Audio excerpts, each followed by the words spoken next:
Good morning, everyone. Thanks for making it to this program. We have been waiting for a long time to come to Bangalore. Finally, it has happened. And thanks to all of you for making time on a Sunday morning. I mean, most of you are working and it's difficult to get up early and travel across the city to spend time. So I'm quite sure that all of you who are here today are very, very interested in the topic. Otherwise, very few people would come for a talk on a Sunday morning like this. At least in Delhi, it's a high risk to do a program like this on a Sunday morning. So we don't know if even 20 people would turn up. So thank you very much. ये lights भी जरूरी है क्या? बंद करवा दीजिए. ये lights भी turn off all this. Turn off the light. It is not required. The focus is the screen. 2022 actually is a very important year, and it's important for two reasons, which all of you are aware of. It's the 75th anniversary of our independence and the 125th birth anniversary of Netaji. Now, Netaji was born in 1897 and we got our independence in 1947. So that's a 50-year gap. So whenever we celebrate independence, any anniversary of independence, any occasion, special occasion, it will also mean a special occasion for Netaji. So, and the same happened in 1997 also. And the two cannot be very symbolically kept apart. They are always linked and they will always be linked. So that's I mean, providence, perhaps divine intervention, that's the way it is, and it will always remain so. Now the government has always been, India's government, successive governments have remained very casual and negligent about Netaji's role in the freedom movement. But things have changed, have started changing over the last few years, and we have seen a number of events sponsored by the government. Many might question their sincerity, but that's not the point here. The point is that from 2014 we have seen a number of things, a number of developments on Netaji. First, the secret files were declassified. Then there was the anniversary of the formation of the Azad Hind government celebrated in the Red Fort. The demand was always to rename the entire Andaman and Nicobar Islands to Shahid and Swaraj Deeps, but it was done at a smaller scale, but nonetheless it was done. And now the biggest development since independence, to my mind, is the declaration by the government that we will have a statue of Netaji in the heart of in the India's capital, near the India Gate, near the Amar Jawan Jyoti. So that's saying a lot without saying much, because India's freedom movement's narrative has primarily revolved around Pandit Nehru and Mahatma Gandhi. That has been the successive Congress government's narrative, and that needed to be challenged. It has been challenged. That challenge increased in intensity and volume over the years. ये क्या हो रहा है? अच्छा अच्छा.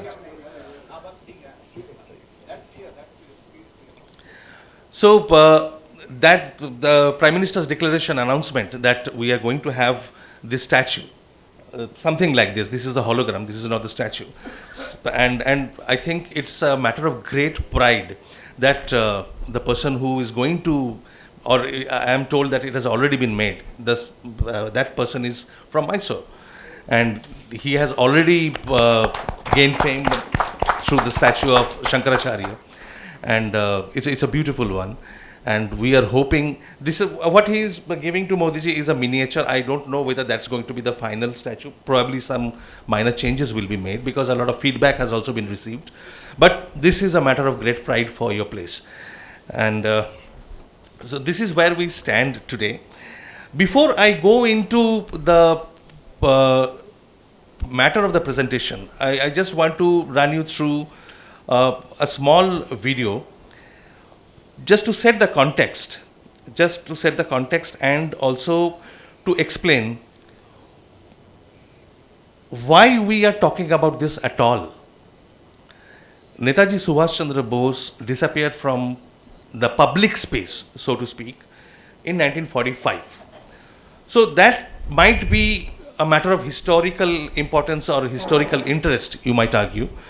But why should we in 2022 spend our time, effort, energy, and for people like us, for people like Anuj and me, our lifetime,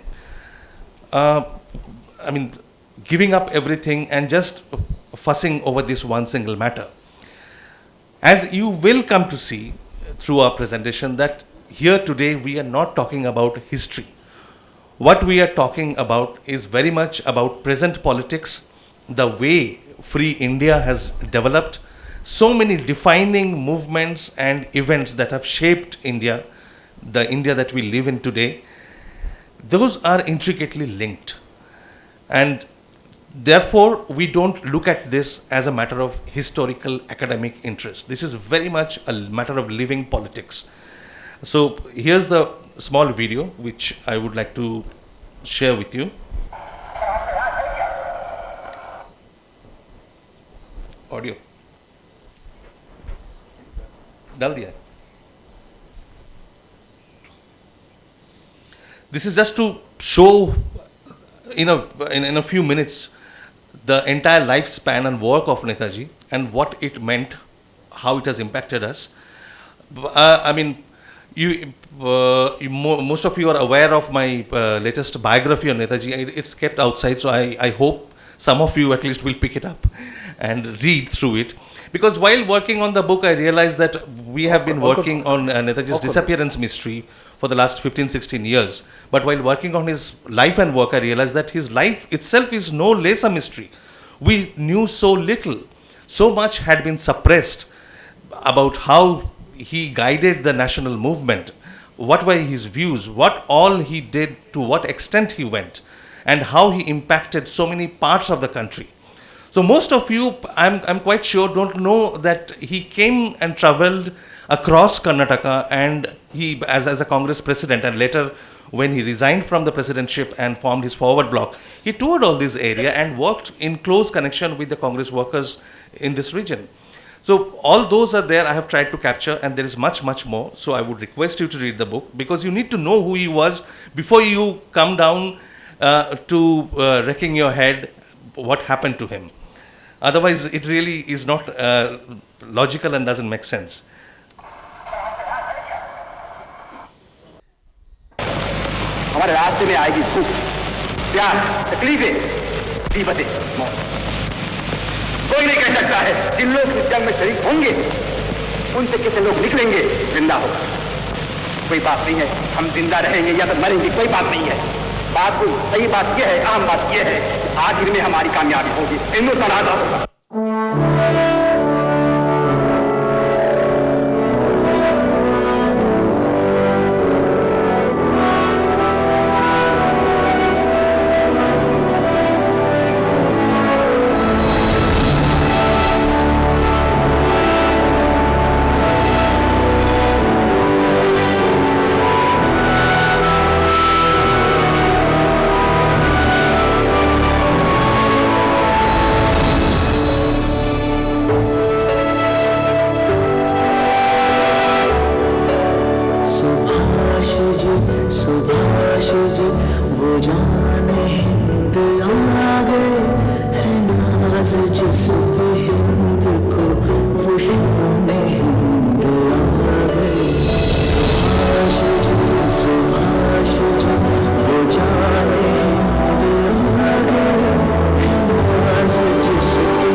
Subash, Shane, Hind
जब जब प्रधानमंत्री राष्ट्र को संबोधित करने के बाद जय हिंद का जय घोष पुनरुच्चारित करेंगे, जब जब करोड़ों कंठों से जय घोष मंत्र बनकर नारा बनकर गूंजेगा, तब तब नेताजी को हम अपने आसपास यहीं कहीं पाएंगे।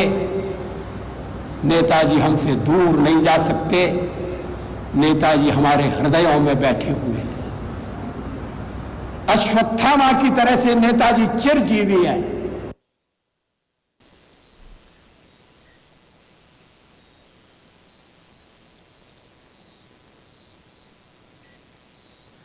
Now politicians keep saying a lot of stuff, and they can be accused of misleading, they can be accused of telling lies even. But Atal Bihari Vajpayee, perhaps India's best political orator and India's Prime Minister, you can't accuse him of telling a fabricated line when he was speaking to the nation from the ramparts of the Red Fort. This was from a function in 1997 commemorating the birth centenary of Netaji. And when he says that Netaji was like Ashwatthama, you all know what Ashwatthama means and what it implies, what it signifies.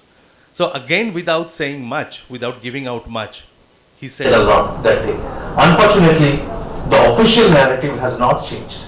The official narrative still remains the same, and it is a matter of great regret for us that we had hoped that once the new government came to power in 2014, that narrative would change. But it has not been met. Those hopes have not been met. The new government too continues with the same line, the same story that the previous governments over 70 years have been telling us, which is nothing but the untruth. So we know the truth. People know the truth. I mean, a truth cannot be covered up. There are so many glaring loopholes in the official story which they want to thrust down our throat, which they want us to believe, but it can never work like that. So coming to the story, I mean, we will open layer by layer. This is a very complex story, and it will require your full attention and all patience that you have to completely grasp the complications and the intricacies of the case. So largely, when we talk about Netaji's death mystery, there have been number of stories. N number of people have come forward with n number of hypotheses. But when we look through them, only 3 probabilities stand out. The first one is this one, which is the official version till today, that he died in 1945 on 18th August in a plane crash in Taiwan. The second second possibility is that he went to Russia, and many people claim, many researchers claim that he was bumped off by Stalin and he died in a gulag in Siberia. And the third, of course, is what we are going to show you we will talk about all the scenarios in detail, but this is where we have put our neck in the line, that he did come back to India and lived here till 1985.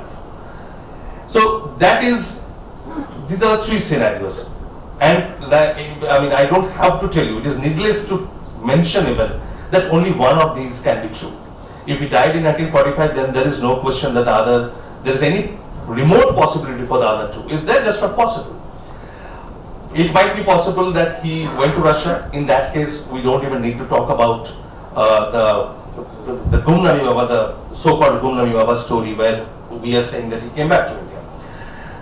But then it also rules out the story of the plane crash.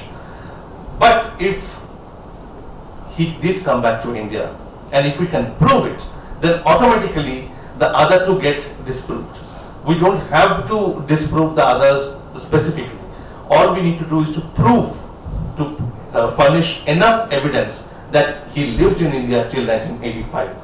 Now, when we talk about these things in public, when we argue with people, with researchers, with scholars, with common people over social media, and when we do make presentations and we talk to the audience, after talking about everything, after presenting all information, the biggest argument that we have to face is that okay, whatever you are saying, but I can't believe it.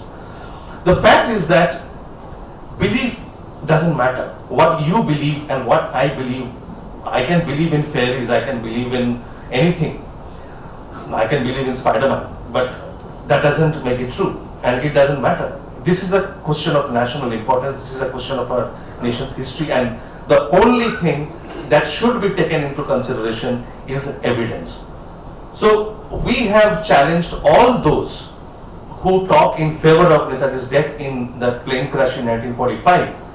And every time we have challenged them that you come forward with the evidence, and if you can convince us, if you can show us the evidence, we are happy to accept your position. But every time we have challenged them, they have run away. They make some excuse, they run away. They never face us in a public debate, in an open, challenged debate in a public forum. So evidence is what matters, and that should be legally acceptable, tenable. It need not always be according to the Evidence Act. I mean, everything cannot be proved according to the Indian Evidence Act in the court of law. There are, especially when there are matters of intelligence operations involved, which are mostly kept secret, out of public purview, and there are matters where you have to depend on logical inference and not hard evidence as defined in the Indian Evidence Act.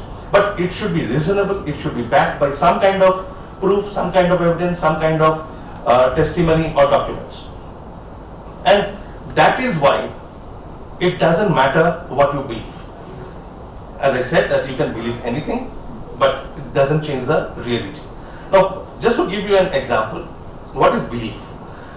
Now, the story went that Gandhiji believed when he heard the story of Netaji's death in plane crash, he did not believe the story of plane crash, but he believed that he was alive and would come back in the right time.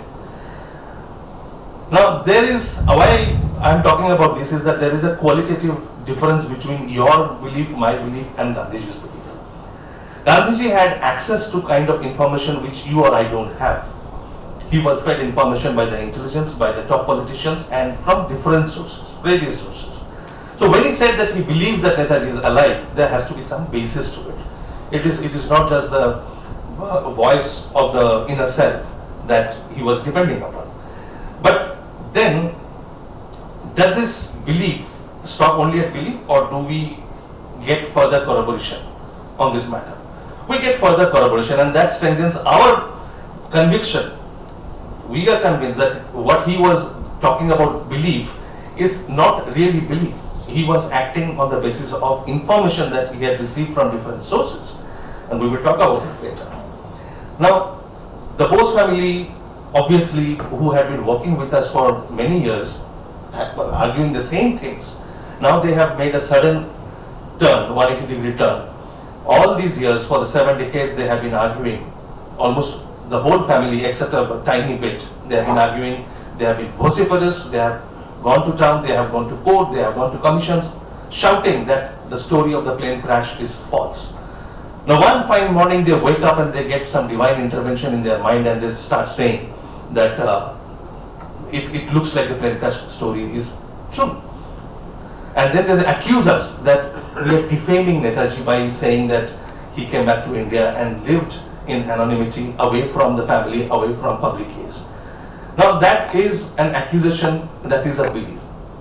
So it doesn't matter, I mean, why they have never been able to explain why our talking about facts of history is defamation.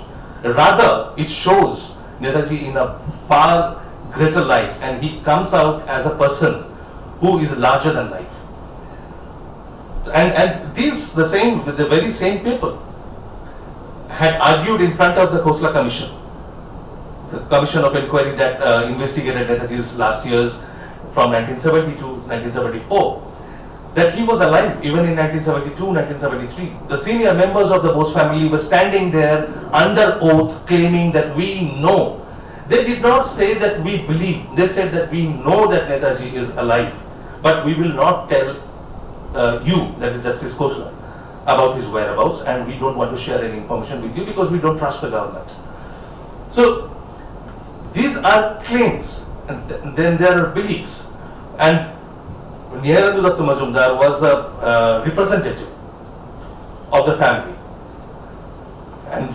Niyarendra Majumdar was not only a lawyer who was representing the family, but he was a former law minister, a very close associate of Subash Bose, and he knew the politics that was from the 1930s till the time that he was alive, how it went, and he represented them and he made the statements.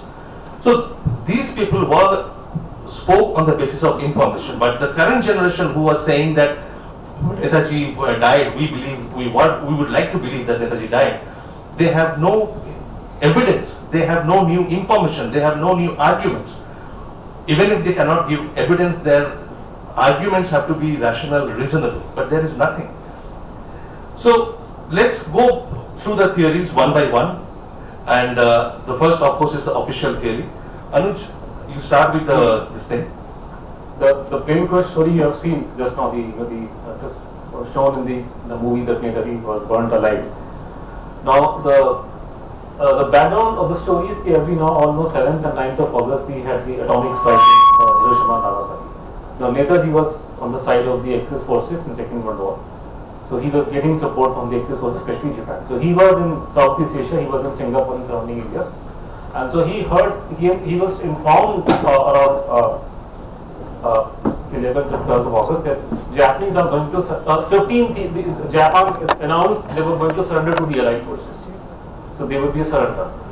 So when he is told that they are going to surrender to the Allied forces, Japanese, so he had to take a decision what to do with the people that he was commanding. So Netaji was the head of the provisional government of India, not just the IN. IN was a military wing of it. So he had under his command thousands of people. So he had to worry about them. And then a decision had to be taken what to do, where to surrender, how to surrender. You cannot just say one money I'm surrendering. So there will have to be modalities. You have to discuss with people. How do we surrender? There are so many people. Will it be a separate surrender? Will it be a part of the Japanese bloc? So he had to work out all these intricacies. So he, in the last, after 15th of August, when the news comes in that Japan is going to, going to surrender. So he, of course, he has some of his close aides with him at that one time. So they decide to talk to each other. They talk. I think so. So the story which was given out by Japanese in those days, Netaji was flying towards Tokyo, and he was to have worked out the surrender modalities with the Japanese top level people, and then he was to have come back to Singapore and done whatever decision was taken. So this you keep in mind. This is the official view of Subash Bose's plane crash theory.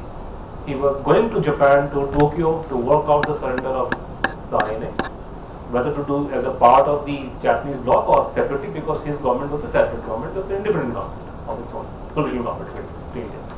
So Netaji, he was there and he left 15th August, so Singapore he left. And he, of course, everywhere he was consulting with his own people, and then planes used to also not fly, Today we can fly to the other parts of the world, several thousand kilometers, but in those days, plane probably would take 500 miles or so in one go. So he was in Singapore. From Singapore he comes to Bangkok. There were two planes. One plane was of his own, this personal plane of Subash Bose, 12-seater plane, and there was another plane. So around 10-20 people were there, 10-15 people. There were some Japanese. General Isoda was there. He was the main contact person, liaison person between the Japanese government and Subash Bose's government. Isoda was there. Then he had a couple of Indians with him. His aides, Habibur Rahman, his ADC was there. And Pritam Singh was there, Gulzara Singh was there, S.A. Iyer was there, Abid Hassan was there. So he had a couple of people with him. And Pritam Singh was the last to die. He died in 2010 or 11. So he was who lived in the August. So he was and then he, on the 17th August morning, he comes to Saigon, present day Ho Chi Minh City in Vietnam. So this picture was taken there, Netaji coming out of his plane. This is the last picture of Subash was taken on 17th August morning when he arrived in Saigon. Now here there was some consultation with the Japanese, more people had come in by this time, and this is, look, you cannot go further. There's an embargo which Americans had put, so your plane cannot fly from here. So you need to, we will give you another plane. And you all can't go now, you and your people, we will take only one of you. So only Subash will go. So Netaji comes back and talks to his aides, look, they want me to go alone. So his aides request him to at least ask for one of us to accompany you. You cannot go alone. It's such situation is precarious and it's dangerous, so you, at least one of us should accompany you.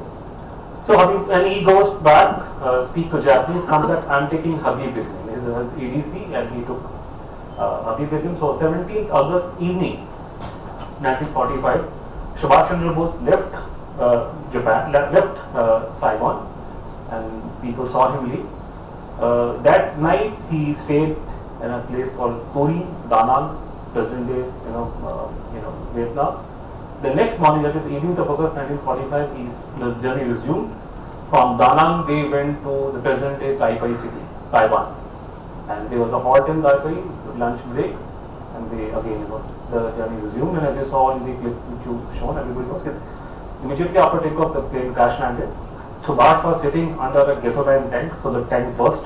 So when the tank burst, and he was not wearing woolen clothes, and Habib was wearing woolen clothes, and he was wearing the same dress, Netaji modest, and then this got drenched in gasoline. And when the plane had an impact, so one side was blocked, the other side he could come out, but there was a firewall. So he had to jump out of the plane, and he caught fire, and Habib tried his devil best, he tore all his clothes off, but by the time he finished, he had suffered 30 burns, taken to hospital, and today also people don't survive that much of burns, and 45 it was not possible. So around midnight he died. Initially they thought to take his ashes to take his body to Singapore. It was not possible for some reason, there was no plane available. After 2 days or so, Rahman decided that we would cremate Netaji in Taipei, so the cremation happened. And after cremation, for about 15, 16, 10 odd days, Rahman, who was injured, his hands were burnt, stayed there, and then he was sent to Tokyo with the ashes. In Tokyo, the ashes were given to the Imperial Japanese headquarters, military headquarters, and they in turn handed over the ashes to Indians, S.A. Iyer and Mungarama Murthy. And Mr. Murthy and Mr. Iyer, they took the ashes to a small temple, which is there today, still, Rankoji temple, and these ashes were, deposited there, and these ashes are lying there still. So this is the Rankoji temple where these ashes are. So this is the plane crash theory in a nutshell about Subash Bose's death. That he died, there were witnesses, and his ashes are lying in Rankoji temple, they are lying there still, and they have not been brought back, despite demand from many sides. So why do we even question it? So there are multiple reasons we should question, but let's go start with the view of the Prime Minister of India, Pandit Jawaharlal Nehru, who was also a friend of Subhash Bose, don't forget that, so it is not anybody, it is his own friend who was involved. And Panditji also knew law, he was Prime Minister, he had access to all the intelligence reports and much more, some of the reports we will show you, but he had access to much more than that. And so Panditji was, he made a statement, he kept on, for whatever reason, beginning late 1946, Panditji said Subhash Chandra Bose has died. And thereafter, it became the responsibility and duty of all the Babus, in particular, to prove Panditji right. And all the court historians, since Panditji has said, so then it must be the gospel truth. So then the entire machinery, until date the machinery keeps on repeating the same thing that Subhash Bose has died. And if you go, back in history, it started with Panditji's statement in 1946 when he was the interim Prime Minister. In 1962, this document is from 62, Panditji was asked point blank question by Netaji's brother, elder brother, that you give me precise and direct proof of Subhash Bose's death. That's what was asked of him. And this is what Panditji answered. I cannot send you any precise and direct proof. So the first thing you have to keep in mind, Netaji is dying in a plane crash, whatever you saw depicted in the movie and whatever you've been hearing, essentially that's hearsay. People said there was a plane crash. And it is not like the case of Sanjay Gandhi dying in New Delhi. Sanjay Gandhi, what happened that he came to the flying club, he boarded the plane, he was flying, he was a pilot. People saw him going inside. The plane took off, plane crashed, and there were people who saw from the ground also. And his body was recovered, body was photographed. So there is no dispute. But in the case of Subhash Bose, it was not like that. Hence, Panditji is writing very clearly that there is no direct and precise proof of Subhash Bose's death. Just one point I would like to add here is that you will get to hear new arguments. There are a lot of new arguments being invented, saying that the Allied forces did a lot of investigations. They ran 10 investigations, and they all then got to the conclusion that Netaji died in the plane crash. Now, that is firstly, the claim is false. The Allied investigation, none of them actually reached that conclusion, and even if one or two of them reached that conclusion, it was based on incomplete information. Much more information came much later. But whatever the case may be, these reports were seen by Panditji, and who was not only the Prime Minister but also a lawyer, a barrister. So he knew the value of these reports. And this letter came after the Shanwas committee completed its own investigation. So even after the Shanwas committee said that it came to the conclusion that Netaji died, the man who appointed the committee and accepted the committee's findings is saying that I don't have any direct evidence.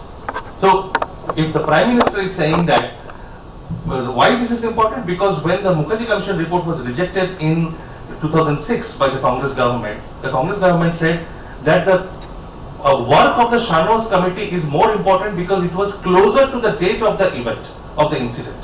So that's why it's more believable, that is why it's more credible, and we should rely on that.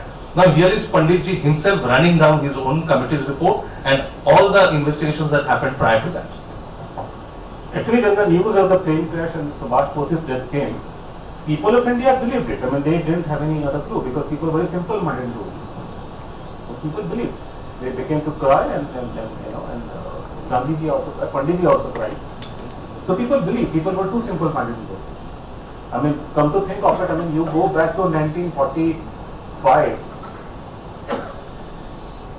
You know, it's like today we go to a village close to Bangalore, and we try and explain to the villagers in the village how the raw office, the raw station of works in Islamabad. Will they understand? So the idea that somebody can plant a fake news of his death and the story can be planted, this is not an idea which people of India could understand back in those days. We were too simple-minded. The people who actually doubted there was something amiss, something was wrong, were the Americans and the British. They were the ones who doubted the whole story. They were said there's something wrong because the person has died on 18th of August 45. Why are Japanese making the statement after 5 years of his death, for example? And they didn't take much time to know that there's something wrong, and the information is very sketchy. So the governor, the viceroy was Field Marshal Archibald Weaver in those days. He was the viceroy, the ruler of India. So his diary became available in 70s in London. So he wrote in his diary when the news came of Subash Bose's death, he said, I don't believe it. Because if Subash Bose had not died on 18th of August 45, maybe after a couple of days he would have been apprehended by the British. And they were, baying for his blood for last couple of years. So you have your enemy, you have been trying to catch hold of him for many, many years, and when you are trying, he's in your grip, he steps out. So he didn't believe. His instinct told him, this is something, I would expect something like this thing to be given out if he were to go on. He would have undergone only then, this kind of thing is possible. So he didn't believe it. He said there's something wrong and we must have a full inquiry. So the inquiry was set up, and the inquiry was conducted under the aegis of a group called Combined Section, which was part of the military headquarters. It was headed by, have you removed some thread?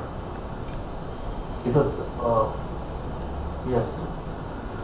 So inquiry was set up under a Combined Section. The inquiry was headed by W. McRae, who was a deputy director of IB. And under him, there were a couple of officers who were domain experts, who were experts on Subash Bose, who were experts on other issues. And Mr. Finney was there. Finney was the Bengal police chief. He had been chasing Subash Bose for a long time. Rai Bahadur Bakshi Badrinath, he was involved when Subash Bose escaped from India in 41. He had cracked that story. He became very senior officer of the IB after independence. His son was involved. And likewise, so there were a number of people who were part of the Combined Section. So the best inquiry done was by the Combined Section, part of the military headquarters in India.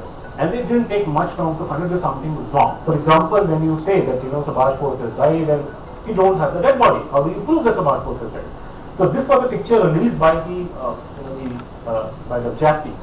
What does it prove? I mean, is it Subhash Chandra Bose or Sanjay Gandhi? I do not know, because I can't see the face. So they knew that something was wrong, and they found out there were a lot of problems with Habibur Rahman's statements. He was making different. Every time he opened his mouth, he was making some other claim. So these kind of things are not adequate. small, contradictions in such accounts are absolutely there, possible. But then you have major, for example, 5 people saw Subash Bose burnt alive in front of their eyes. But and 5 of them gave different versions. Rahman said it was I who tried to save Subash Bose's life. Takahashi, who was also on the same plane, a Japanese officer, he said it was I who tried to save Subash Bose's life. Rahman was standing there.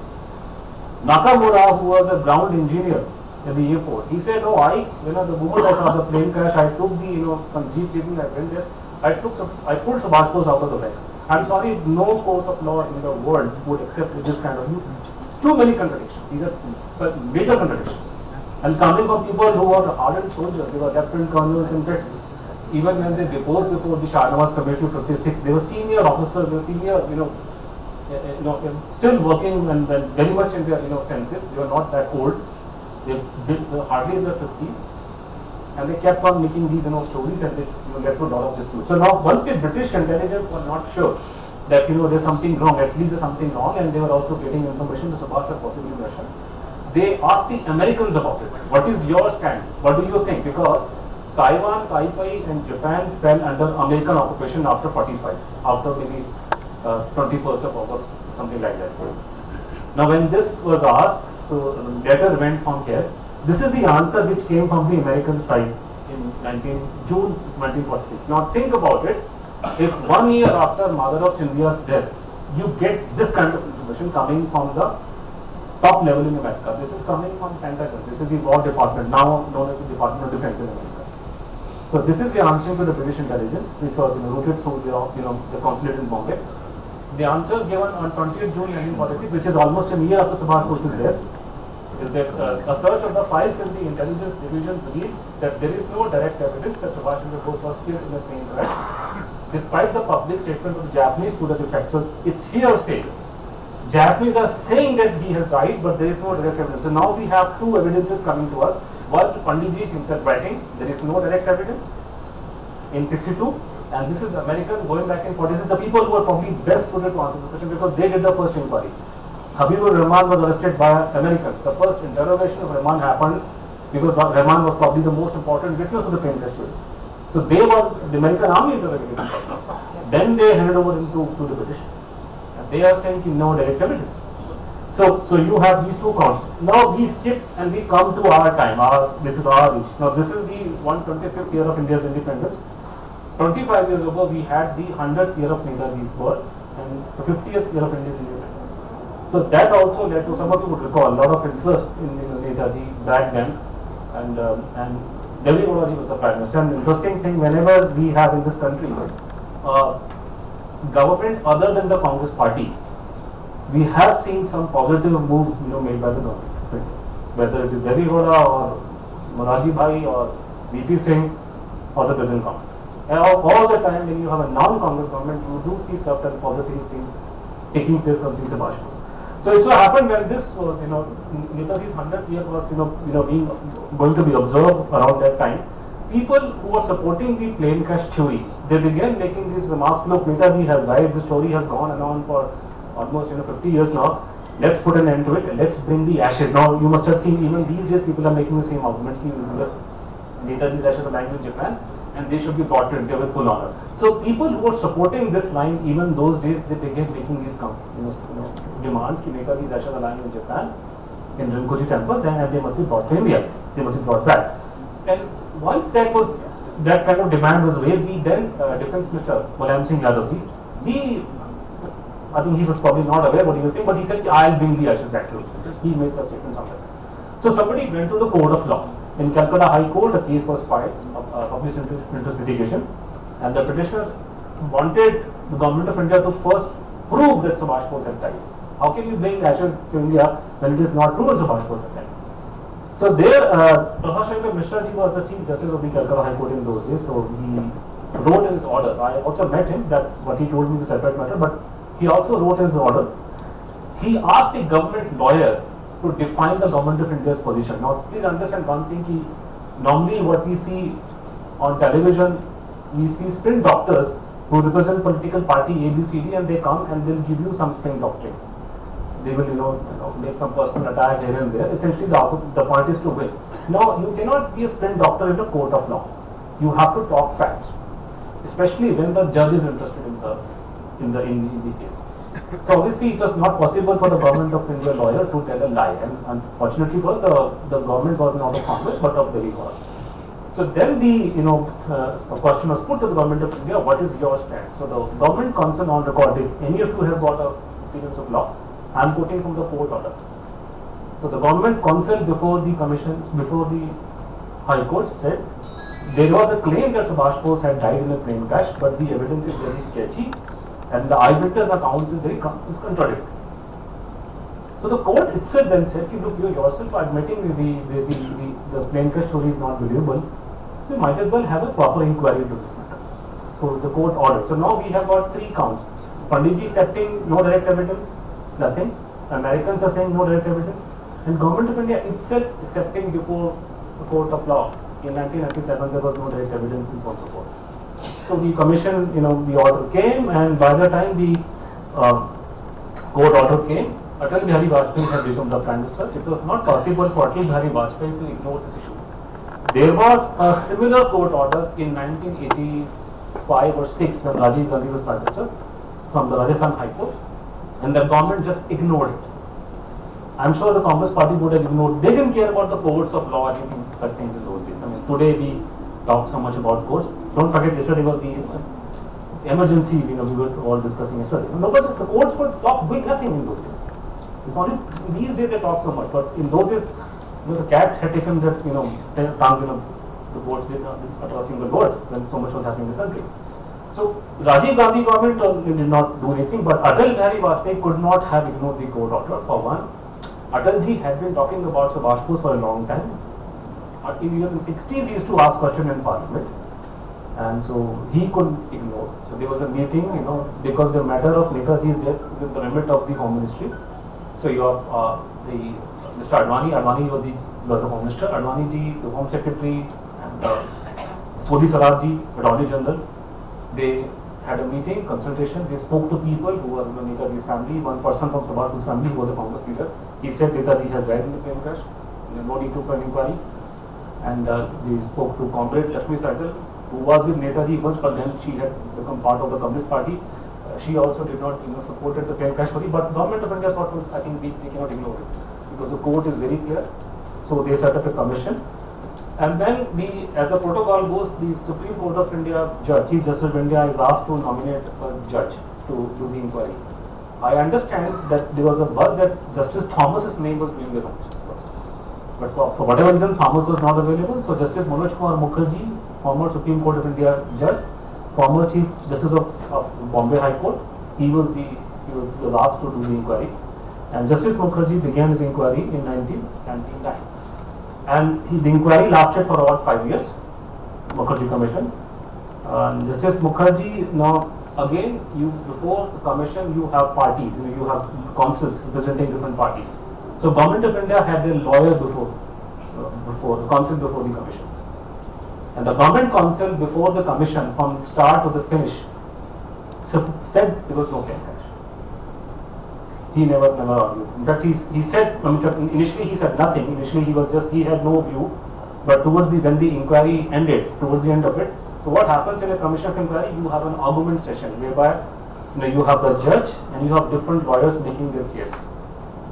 So the government lawyer made his case in, I think, February or March 2005, by which time Manmohan Singh was Prime Minister for quite a few months. So this is not the BJP time.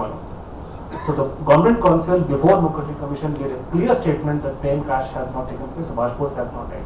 So tell me, what do I do? Who do I believe? When you have one after another, all the authorities are making it very clear. Of course, Government of India is changing stand later on. Just as Subash Bose's family is changing stand because of some other reasons, which we probably will get into later on. So this is in front of you. Now, Mukherjee's introduction was very clear that when he did this inquiry, he said, well, may lie, but circumstances do not. And he found sufficient circumstantial evidence to show that the entire story was planted. Subash Bose's death, his cremation, and it was engineered by the Japanese who were trying to help Subash Bose. Subash Bose was wanting to escape to Russia so that he could continue the freedom struggle from there. And Subash Bose never died. So this is what the commission did. In the course of the inquiry, the commission also heard from the government of Taiwan that there was no plane crash and Subash Bose could not have died in their country. So you add this thing to the other details on record, Panditji, Americans, Court of Law. So even Taiwan government does not, and in fact, there's a full background to each of these slides. I can go on because from day one, from 47ish, when the people started demanding that there should be an inquiry into Subash Bose, the first man to talk about was H.V. Kamath. So you may say that whatever Chandrachur and I are doing, we are the last people. There's a relay race happening, began by Kamath, and we are the last in the row. And we have been talking, and between there have been multiple people. I remember when maybe 20 odd years ago, the oldest parliamentarian alive was Mulka Govind Reddy. He was in Bangalore. He was more than 100 plus years old in those days. Reddy and other members of parliament, Prakash V. Shastri, Mulka Govind Reddy, and Abhishek Manu Singh's father, they visited Taiwan in 1967 or so. And they spoke to people about Subash Bose's death and all that, and said, we have no plane crash, nothing happened there. They came back to India and they made this public statements. I mean, these were Bose, Shastri and Reddy were very well-known parliamentarians, along with Vajpayee and others. So they made public statements that we have been told by the government of Taiwan there was no plane crash. But government of India would have none of it. They won't inquire. They did not want any inquiry committee commission which has been set up over the years under public pressure to go to Taiwan and do the inquiry. In fact, it's very shocking when the Costa Commission was functioning between 1970 and 74, it was not allowed to visit Taiwan. And the member of parliament, the number of MPs which put pressure on government of India to allow the commission to visit Taiwan, that the team of the MPs was essentially led by Atal Bihari Vajpayee in 1974. But when Mr. Vajpayee himself became the Prime Minister, he did not allow this commission to visit Taiwan. And it was, I had an intervention done. I spoke to the government of Taiwan, and the communication was established, and this thing came out. There was no plane crash. It's a long story, but these are some of the points. Mukherjee also had the issue of Netaji's ashes sorted out. Many people today they make this claim, why don't you do a DNA test of Subash Bose's ashes? And every now and then you have people coming and they're making this demand that we do the testing and why government is not doing so. So the best ever attempt was made by Justice Mukherjee. So he went to Japan and he had this Netaji's ashes examined. For whatever reason, now one technicality you have to understand, which is that the ashes are in the custody of Government of India. We took the ashes in our custody in 1951. So the temple priest is given the physical possession. And one little secret which I revealed, was that beginning 1967, we began paying the Ronkaji temple priest some money so that he could keep his mouth shut. And the great idea came from K.R. Narayanan, who became the President of India afterwards. There are many multiple presidents and foreign secretaries and foreign ministers whose names are there on the files, including the current foreign minister who also handled this case at length. So the point is that nobody knew about. They were paying money to Ronkaji temple for all these years, top secret. But now we know, we have all the documents. So anyhow, Justice Mukherjee goes because the temple essentially does whatever does with the advice of Government of India, which is to say that you can have the DNA test tomorrow morning, then nothing is coming in. Japan government has nothing to do with the ashes. They just want to get rid of this case because Japan after 45 is a different country. They don't want to recall their past before 45. So it is in your control, it is in our control. Justice Mukherjee goes to Ronkaji temple. He wanted to examine the remains, but for certain reason, whatever reasons it was not possible. I do not know, it is a genuine reason or maybe it was a ploy. He then left an instruction with the embassy to open the casket and take the photograph of what is inside. And this was done and pictures were sent to him. And in his report, Mukherjee has which as he has detailed that there are other records also which clearly show that the ashes are actually of a Japanese soldier whose name was Ichiro Ukura. So it was Ichiro Ukura's body which was used as Netaji's body, because when you have a story we are going to plant in media and show to the people. That is why when the body was made available, the photograph was not taken. The face was covered. So there is clear-cut documentary evidence that the ashes belong to Ichiro Ukura, a Japanese soldier. but these are not Netaji ashes. So the evidence is very clear insofar as documentary evidence is concerned. All the same, Mukherjee wanted to have a DNA test and all these results. So he had these photographs circulated among top DNA experts. Laji Singh in Hyderabad, you have, and then an American expert, Terry Milton, Japanese expert, others, a British expert also. All of them, more or less, they said the same thing. Look, it's not possible. It seems that these are burnt remains, actually. These are burnt remains. It's not possible to extract any DNA from these bodies. So it seems to them that DNA test may not be viable in this case. All the same, American expert Terry Milton was of the opinion, look, I am not very sure it is feasible, it's possible, but I can nonetheless try and give it a shot. But before I do the DNA test, you get an anthropological evaluation of these remains first, and then give me the report. Now, an anthropological forensic evaluation will tell you whose remains these are. Are they human? They are definitely human, but essentially what you have there is big chunks of skull and parts of lower jawbone. These are very clearly visible to even lay person such as we are. And so it's very easy for the forensic people to figure out who's, how old the person was he an Indian or Caucasian, was he Japanese, so on and so forth, man, lady or gent, whatever.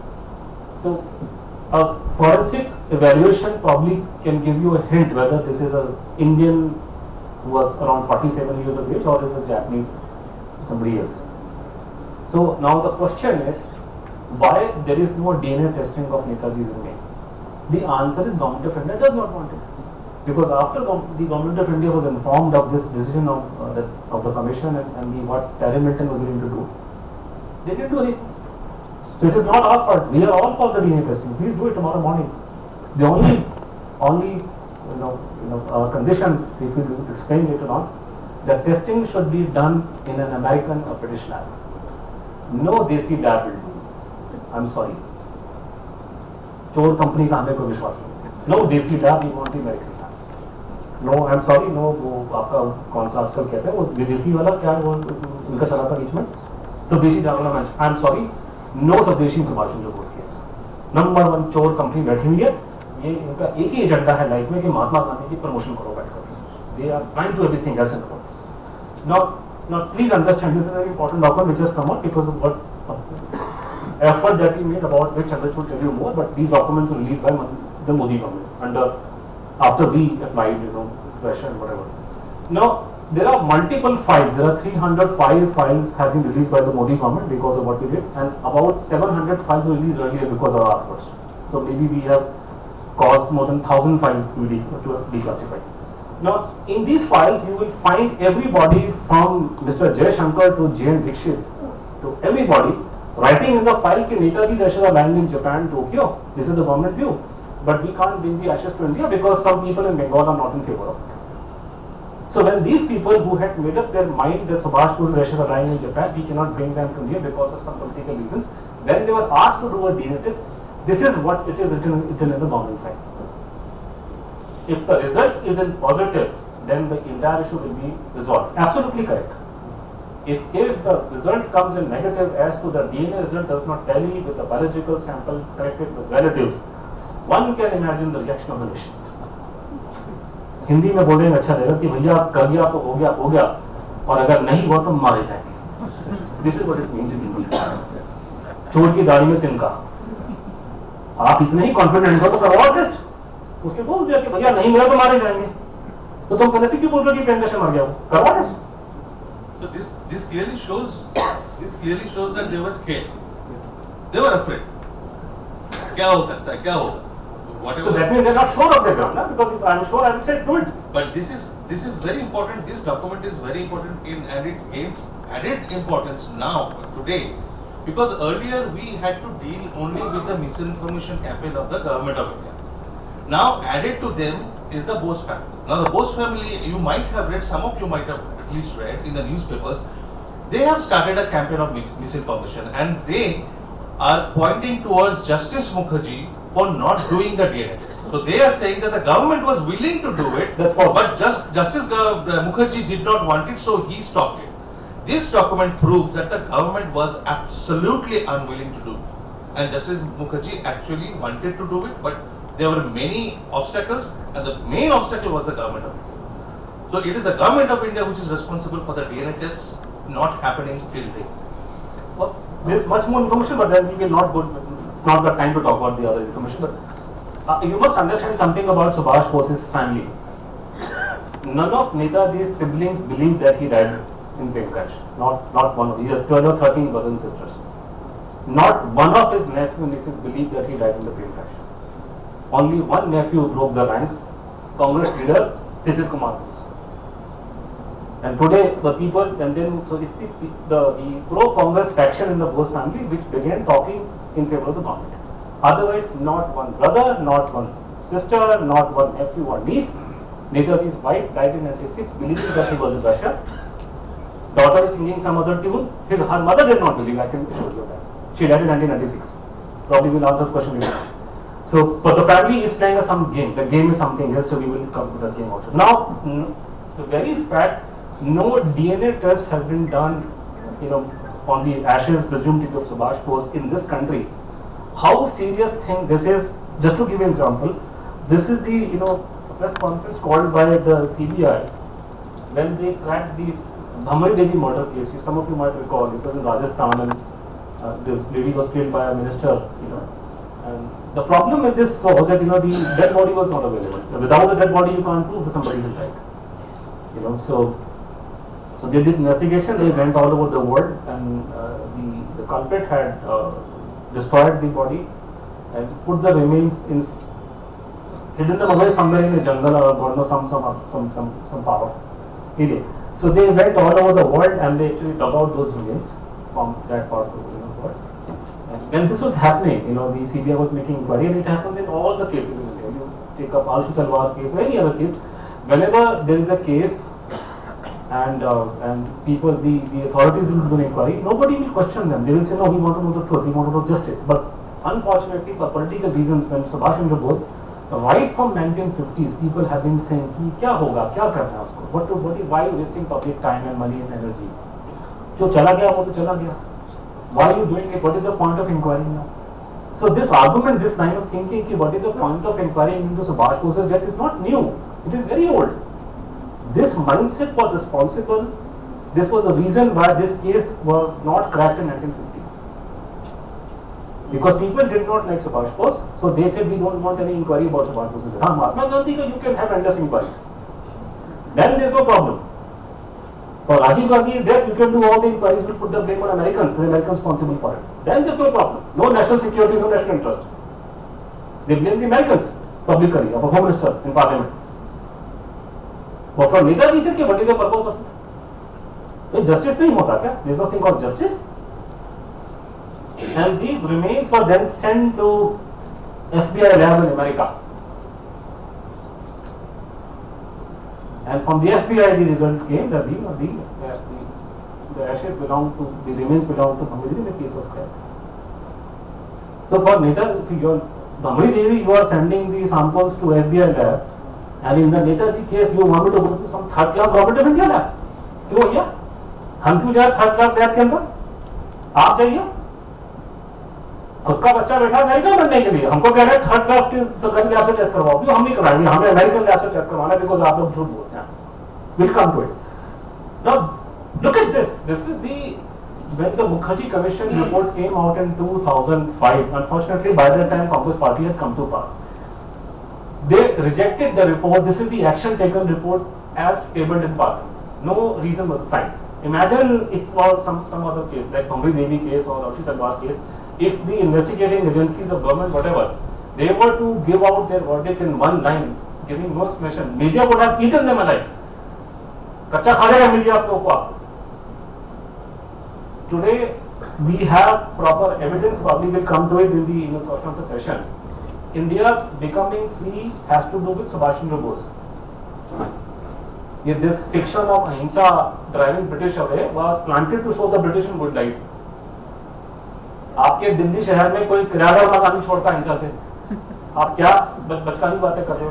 ये पूरी story plant की गई थी लोगों को अच्छा दिखाने के लिए, और सपोर्ट करने वाले आपके वो राय बहादुर साहब बहादुर, हमारे फॉरेन सेक्रेटरी, होम सेक्रेटरी, जिनका बेसिक एम था कि अपने बच्चे को सेट करने, मैंने विलायत में और बाद में अमेरिका में.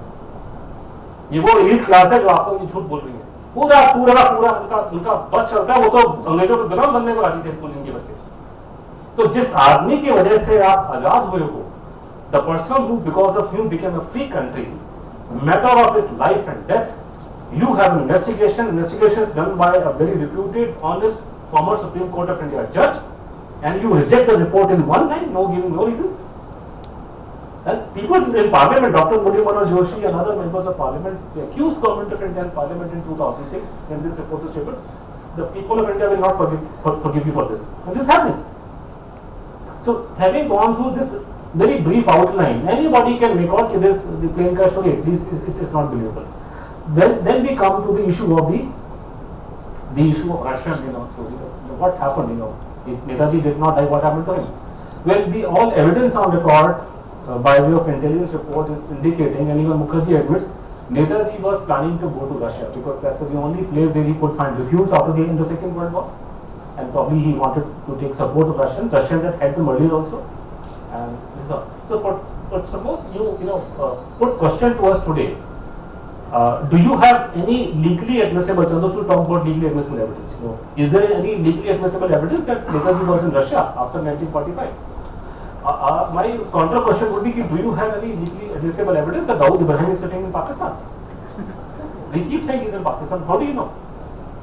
Do you know what would be the legally admissible evidence that Dawood Ibrahim is in Pakistan? Dawood Ibrahim comes to Bombay, he files an affidavit in a court of law and says, my name is Dawood Ibrahim, I am sitting in Pakistan.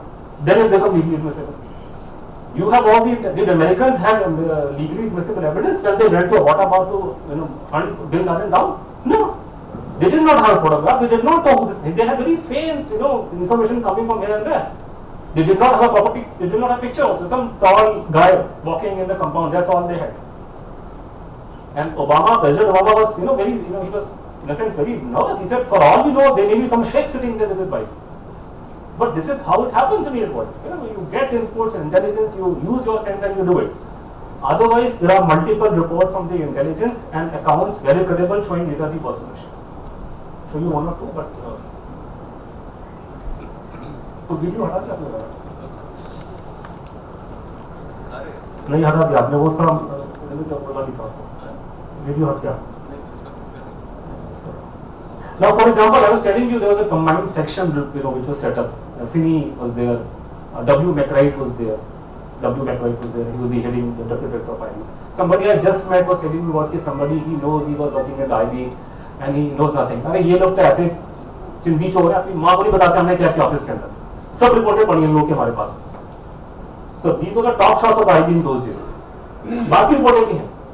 तो ये combined section की आखिरी report available है और इसमें उन्होंने क्या किया कि ये रिपोर्ट मैंने किसी I show to former director of IB and he give me very good explanation afterwards. He said कि look, in research, in journalism and intelligence, one thing is common. When you have three multiple sources converging on one point, journalism also, three independent sources converging on one point. You have person A sitting in Uganda. He says Bin Laden is in Pakistan. Person number B, who's not linked to this person, he's sitting in somewhere in South America. He says Bin Laden is in Pakistan. Person number 3, he's sitting in India. He has no link to A and B, and he says Bin Laden isn't in Abbottabad. It's 100% true. This is how the world functions. So, this report of the combined section, the last available report to us, there might be more, and discussed with the important people, and they said, look, this is very clear. There are information coming from multiple sources, all converging on one point that Subash reports has not read, and he's in Russia. For example, it reads here, the report reads, combined section. It seems, so by the way, for whatever reason, this the combined section's entire file was not shown to Mukherjee Commission, as far as I know. They conceded from Mukherjee Commission. They did not show to Sharma's committee. So the government of India are trying to conceal this file all the while. I laid my hand on this file, in National Archive. It has all the, and these are original papers. These are not photocopies. People are in the habit of saying, you have papers in England. No, I've been to England. You don't have the files in England. You have some of the copies. These are the original signed notes of Mr. Finney, signed notes of McWright. Because McWright and Finney were the employees of Government of India. They were running IB here, not in London. So you have some copies in England. But these are the original files lying in Delhi. And it seems clear that Bose and his staff were trying to make a getaway to Russia Now, this and other things in court put together will defeat the Japanese claim that Netaji was coming to Tokyo to work out the INA surrender. No, he was not going to Tokyo. He was not foolish. He was going to Russia. So that means Japanese were telling a lie. They were caught. Habibur Rahman, Pritam Singh, Guzdara Singh and Hassan, people who were with Subash Bose when they were interrogated, have all been examined, interrogated and appear to have lied. So it's very clear. And then they go on the most, and they talk about Mahatma Gandhi and they say that Gandhi ji is talking about his inner voice. People in the intelligence don't believe in inner voice and all that kind of nonsense.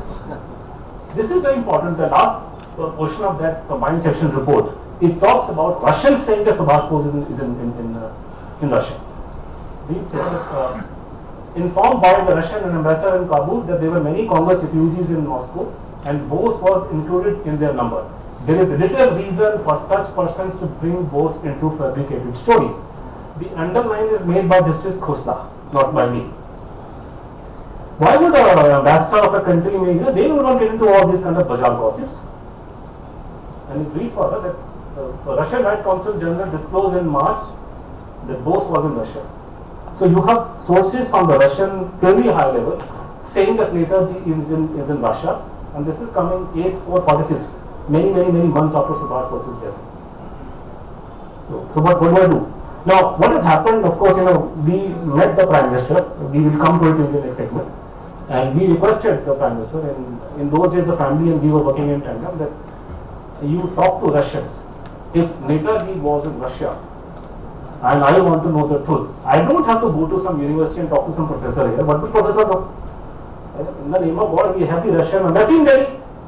हमारे लंगोटिया दोस्त है वो तो गोबर gas plant से लेके atom bomb हमारा Russia से बन के आता था सारी हमारी फौज के पास हथियार रशियन से हमारे पास में अभी भी 70-80% का माल आता है हमारे लंगोटिया यहाँ बैठे हैं आप उनसे पूछो what is this brother doing in city in Delhi ask him so we said and you approach them at the highest level don't send a reporter I do not know whether that was done or not but after some time in 2015 we got this news that on audio gap that the foreign minister Sushma Swaraj had taken up the issue with the Russian counterpart. So not the prime minister but foreign minister had taken up the issue with the counterpart. इसको छोड़ दो लेकिन आगे में video की जरूरत पड़ेगी हमारे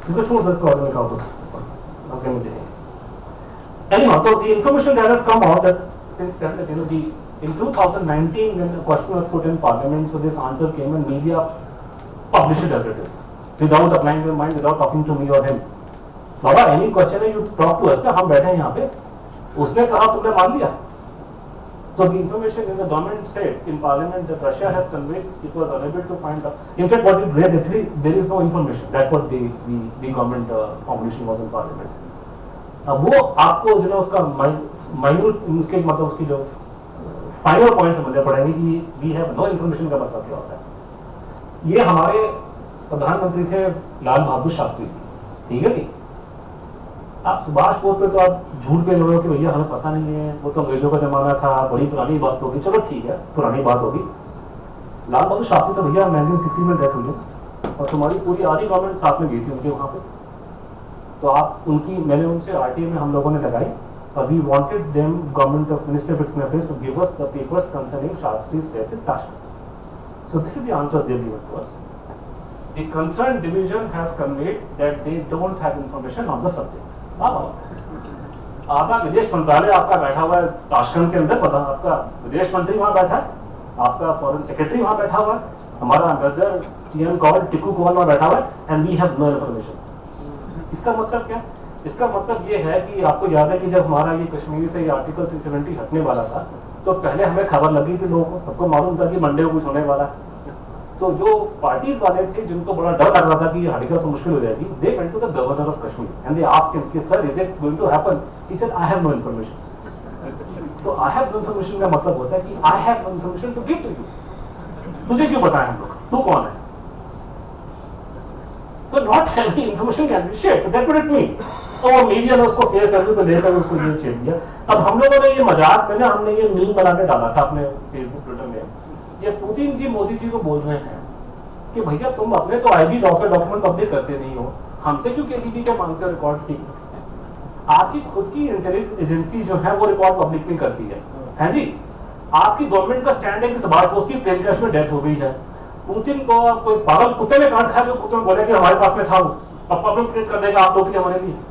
जब गवर्नमेंट ऑफ इंडिया का ये स्टैंड है कि Subhash Bose has died in the plane crash, why would the Americans और British spoil their relation with us by making a statement to the opposite? They are dealing with us on finances, they are dealing on the commercial ties, business ties, military ties. They are not concerned what happened 45. It will just create problems for us. You yourself, and who are you? By the way, you must understand, we will come to this again and again. Who are we? We are the people whose duty it is to promote the values of non-violence and ahimsa to the entire world. Truth. सारी दुनिया में हम लोग ठेका लिया हम लोगों ने अहिंसा का और सत्य को फैलाने का। जो लोग सत्य और अहिंसा पे जिनका पूरा देश खड़ा हुआ है, अगर वो लोग अपनी आईबी और रॉ की रिपोर्ट्स अपनी सुभाष बोस पे नहीं करेंगे, why do expect Russians to give me the KGB files? फिर कह रहे साहब उसमें तो आईबी की रिपोर्ट है, बाहर नहीं आती। मैंने कहा उसमें क्या भगवान कृष्ण ने लिखा था गीता में कि रिपोर्ट आईबी की बाहर नहीं आएगी? क्यों नहीं आएगी? बाहर निकालो, तुम्हारे बाप का देश है क्या?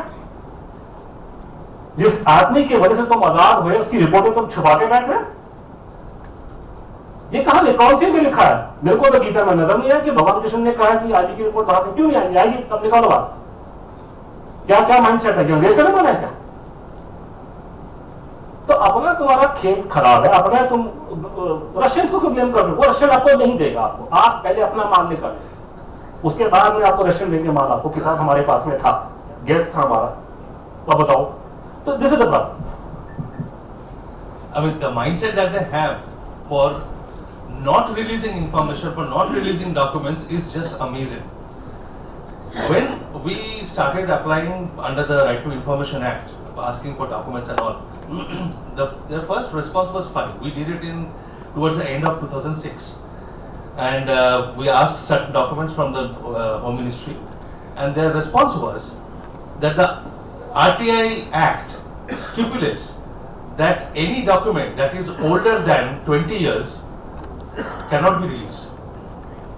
Because we were asking documents which were of vintage of 50s, 60s and 70s. So they straight away cited the section clause of the act and said 20 साल से पुराना जो document है, we cannot give it to you under the RTI Act. We were stunned because throughout the world the practice is that after 20 years all documents are released. And here we have a government which is telling us that these are older than 20 years, so we cannot give you. And we are people of truth and non-violence. So I went back and read the act, and the RTI Act actually says the same thing, which is the global practice, that any document which is more than 20 years old gets automatically declassified. We have our English trained IAS officers, babus, who can't read and interpret a single clause. So that's hilarious. That's a matter of joke. We can laugh today, but 15 years ago we were stunned and we didn't know what to do. I mean, how an IAS officer, a bureaucrat, senior bureaucrat, is misinterpreting a clause of the law. That was deliberate. It is not. They can understand. They are very smart. But the other funny thing is that whenever we went to fight with these departments and the ministries in the Information Commission, in the Central Information Commission, I don't know how many months we have spent together in Delhi, in the old JNU campus, sitting, just waiting and then arguing against the government officers. One thing was very clear. In front of the information commissioners, they would fight us tooth and nail. They would call us names. They would call us useless. They would tell us that these guys have nothing to do in life. They are wasting their time, wasting our time. And when we would come out, when there would be no one in private, they would pat our back. They would encourage us. बड़ा अच्छा काम कर रहे हो, बड़ा अच्छा काम कर रहे हो. Because at the end of the day, I mean, let's not misconstruct. People who are working in the government, in the intelligence, they are not anti-national, they are patriots. But it's a government policy, so they have to duty bound to obey the government.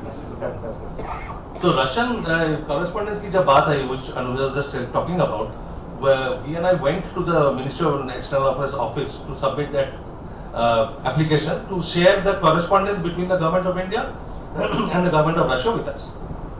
We started chatting with the people there and told them that our contention is that this document, this correspondence, this conversation between the government of India and government of Russia has always been at an informal and at a very low level. So it needs to escalate, it needs to go up at the ministerial level, if not with the Prime Minister. So they would not answer formally ever, but when we would tell them such things, they would smile, they would agree, they would be very agreeable and pleasant with us. But when it comes to the paper, piece of paper that we would receive as answer, they would completely shut us off. So that is, the two sides of the bureaucracy, and we have seen that for more than 1.5 decades. Now, this thing started. Let me tell you the story of how this thing, this campaign for transparency, campaign for getting documents out of the government started. This actually, when the Mukherjee Commission report was rejected, before that, just before that, Anuj's first book had come out, back from there. I was in UK at the time in Sussex, and there were other friends in the US, some were in Australia, some in Japan, and there was no Facebook, there was no Twitter, there was no Insta, anything. The fashionable thing those days were Yahoo group emails and chat rooms, and a little later Orkut came over. So we formed a group in Yahoo group email and Yahoo chat rooms. We would sit and argue, fight, get ridiculous ideas, fantastic ideas, ye kar lenge, wo kar lenge, par ye. But the thing was that we were much younger at that time, and that zeal was there across, and we wanted to do something. So we didn't know what to do. Then we read his first book and had a better idea, clearer idea as to what was going on. So when Mukherjee's report was rejected completely without giving any reason, the case was dead. Subash Bose's disappearance case was dead. It's difficult for you to understand this thing today in 2022, but in 2006 the case was dead and gone forever. Nobody was interested. No media, no politician was bothered about Subash. Indian Express ran an editorial ridiculing, lamponing Mukherjee and the government because they even allowed it. Telegraph ran a small page 7 or 8 small column. It has a transcript, and it was dead, and we couldn't accept it. So there were 5 of us who actually got together and decided to do something. But what? Just then the Right to Information Act, by God's blessing, by God's grace, was enacted. And when I was going through the law, it struck me that one thing that we can start immediately, we cannot crack the mystery. It's beyond our scope, beyond our powers, beyond our abilities. But one thing that we can certainly do is to try and get these documents out of the locker rooms. They were all, most of documents related to Subash Bose were under lock and key. They were classified, they were secret, top secret, kept away from people. It took 50 years for our government to declassify the non-controversial files on the Indian National Army and the Azad Hind government. 50 years, and those are the non-controversial files. So just imagine what they were doing with these files for which they were afraid that there would be controversy. So it struck me, and I was in UK, I couldn't have done anything. So I wrote one email to Shantan, who is on the other side, and Anuj, and said that, look, we have to utilize this law. Yeah, this is Shashi Pranekar, our friend. He is currently the most famous man in Kerala after the Chief Minister and Shashi Tharoor, because every day after 6 to 10 he is on all televisions. He is the most famous news debater on television. And that's the youngest one, Vishal. He lives in Delhi.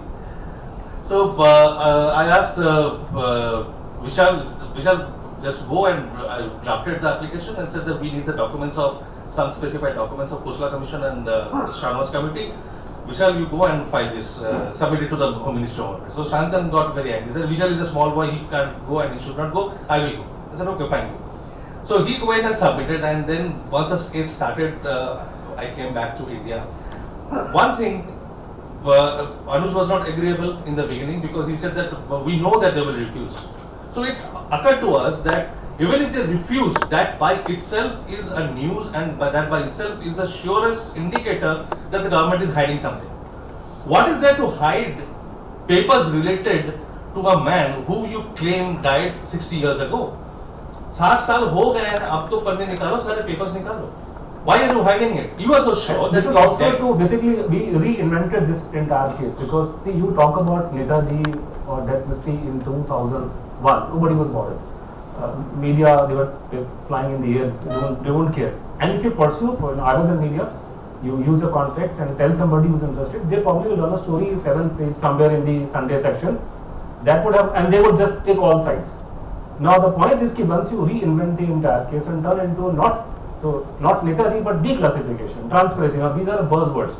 These are very well-known, ideas in America and Europe, and you know very well that our people in India get all these ideas from those countries. So as people in media, they won't be able to ignore, and even politicians or others, you may dislike Subash Bose, but you cannot at least publicly say, I am opposed to declassification. It's part of democracy, you should declassify. So rather than talking about Netaji, we turned the whole thing around and turned into a case for transparency and declassification. So this is how the case became relevant. I don't know if how many of you remember during those years, 2005, 6, 7, there was a big transparency campaign going on. Aruna Roy, led by Aruna Roy and others in the NGO, who later became the super government as the National Advisory Council. So this transparency, people were being encouraged to ask about funds spent in the municipal corporation, in the municipalities, in the local wards, in the panchayats. So we said, okay, that's absolutely fantastic, but let's also get that idea of transparency when it concerns to the person who gave us the freedom. Rather than going for the small fish, go for the big fish. So the ask question ki हमें शास्त्री जी का file दो, उनके वो छोड़ दे तुम करके. अब तुम्हारा सूचना का अधिकार हम लेकर आते हैं. And as we anticipated, they refused. And that is when this case took a new life of its own. And this was the first page reportage in the Times of India. I mean, people like to say bad things about the Times Group and all those things, but say whatever you have, their reach, and when they publish something on the front page, it is read across the country, across the world. So this is how the case was reborn. Otherwise, it was dead. And this is a time when nobody is interested. Interestingly, Anuj started this thing with the Hindustan Times, this investigation, journey of investigation with Hindustan Times, which they ran in 2000, 2001. 2001. So the editor of the Hindustan Times at that time was Veer Sanghi. He is still interested. No. He was Veer Sanghi. He was editor. Veer Sanghi has complimented me recently about it. Which is fine. Veer Sanghi wrote an article about a couple of years ago, which was much circulated. He had no recollection of the 2-year series that he ran, because he was raising the questions afresh. So that is the level of awareness of a top level journalist. Veer Sanghi is not an ordinary journalist. So that is the level of awareness. So recently he has praised me publicly on Twitter because he had to accept, because I confronted him. He said, no, but he wrote the article and then he must have, because his politics has changed. Individually he can say anything to I you. know his politics has Doesn't changed. matter, His but his politics is article is being read by the whole country and the world, where he has no recollection and he trashes the thing. So that is the state, and this is the state of, well, that was the state of journalists, this is the state of historians. They considered it despicable topic. It's a wastage of time. ये जो historians हैं आपके, एक तो इसमें हरबंस मुखिया का नाम है आपका, जो जेएनयू में बैठे हुए हैं करके. ये वो लोग हैं जो यूरोप अमेरिका में जाते हैं, वहाँ की सीक्रेट फाइलों को देखते हैं, आर्काइव में और रिपोर्ट ही लिखते हैं. इनको कोई डिजायर नहीं है. Which historian worth his name would make a statement like this? कि the subject of Netaji's death is so boring and unimportant that I don't even feel like reacting to it. तो भैया 2 फिल्में बन रही हैं, आप 2 घंटे से आप बैठे हैं. And this is a historian who's, I am personally an admirer of this historian. His books are read by students across the country at all levels. He's a fantastic historian. And this is the attitude. This is a question of attitude. But there lies the problem. You have to understand the complex network of it. So we have talked about the government. We have talked about the journalists. We have talked about academic historians. There is another big source which I haven't mentioned yet, and it's like the elephant in the room. People don't realize how much they rely on it, is Wikipedia. People, whenever you say something to us, whenever anybody says something to us and we don't know about it, we run to Wikipedia. We open the page, we read, and then we think that we are the pundits. We have known everything. Wikipedia पढ़ लिया, we know everything about it. So Wikipedia refuses to acknowledge our research and our point of view. Why? Because we are not academic historians. We are not professional historians. They will give credence to a professional historian well known across the world, like Leonard Gordon. Leonard Gordon is one of the most well known biographers of Netaji. And he is vociferous in his support for the plain crash theory in Netaji's death. He said, I have spoken to the witnesses, therefore I have no doubt in my mind. So he spoke to the witnesses of the plane crash. I don't want to go into all the details, it's going to take a lot of time. I'll just give you one example how professionally trained historians treat evidence. It is so far worse than even lay people like us. We know how to mention, take caution and be fair in treating evidence. So Gordon goes and meets one person and that person tells his eyewitness account of how Netaji was standing in front of the burning plane. He said that I saw Netaji standing there without a thread on his body. His hair was burning, his body was burning, skin was burning, he was on fire, and he looked like a Japanese, he named a Japanese god who is a very ferocious looking god on fire. His whole body is on fire. Very dramatic. I mean, any person, a common person would get impressed by it. Leonard Gordon is a historian. Now, what he should have done is to do cross-check the information and corroborate it with other sources. He need not have done much. What he should have done is to check the Khosla Commission record and what the same eyewitness had told Khosla. What did this same eyewitness tell Khosla? Just a few years gap, 2 or 3 years gap between they spoke to Khosla and they spoke to Gordon. So one cannot say that they had forgotten. But what did he tell Khosla? He told Khosla that I saw Netaji with his uniform, wearing his uniform, standing very serenely calm and composed, looking the other way from the plane. Plane was burning behind him and he was looking at it at the other way, calm and composed. He was not agitated at all. So that is how historians treat evidence. अरे historian, अरे उसका दोस्त वो शुभाता बोस है Congress party का है, उसका political linkage है बस गवर्नमेंट के। तो आप ये सीधा बात बोल रहे हो। तो वो तो पॉलिटिकली मोटिवेटेड। वो तो बोस तो कांग्रेस ही, one knows. इसे कांग्रेस ही, उसका दोस्त है ये, कांग्रेस ही है। So and these are the people who were given the credibility by Wikipedia. And I find it very insulting that somebody should say, no, see, not everything is for historians. I was a journalist. A historian will come in the picture only when documents have been declassified. Now these files were declassified only recently by our efforts. We were able to get classified information. So this job was meant for journalists. I have never said I'm a historian. I'm a former journalist. I'm far better being a journalist. Because as a journalist, I was able to access information that the historians could not. Historians would go to the archive. I'll go to a former director ID. So I have my more credible sources. So you will find a lot of people talking about this background documents of the Shanwas Committee and the Khosla Commission. I spent 4 years of my life sitting in the Information Commission office every other week, fighting with them for 4 years to finally have them out. So it was not done by any historian. They should have done it. They should have raised the demand for declassification. That we as scholars, we want to study the subject. Why is the government hiding it? Not a single person, not even Netaji's own daughter, raised that question. He said declassification is a non-issue. He was not even interested. He's a Harvard historian. Somebody in Harvard historian, he should be saying that it's a non-issue. But तो that's, Congress party के दुकान लगे बैठे वहाँ पे क्या? so once this thing started gathering momentum, अनुज आप बोलो, आप थे यहाँ पे तो मैं यहाँ पे नहीं था. नहीं, फिर हम लोगों ने ये सारा information पोल किया, सारा का सारा. We put in this book of mine 2012 India's biggest corrupt, which basically outlined the entire case and came to a conclusion that look, we need to go forward and we need to have demand the government to declassify all the files. So this we went to the members of family because family had a division. 99.9% of the family believed he did not die. Only one small section comprising essentially people who were supporting Congress party like Chandrachur Ghose or his father and his mother. His mother was Congress party MP, father was also in Congress. So they were but they were very famous, and Chandrachur speaks very good English with American accent, so he's believable because English is American accent. So, but others also, so there are also, by the way, Professor, this is Netaji's nephew, he was also teaching in America, he was also an IIT professor.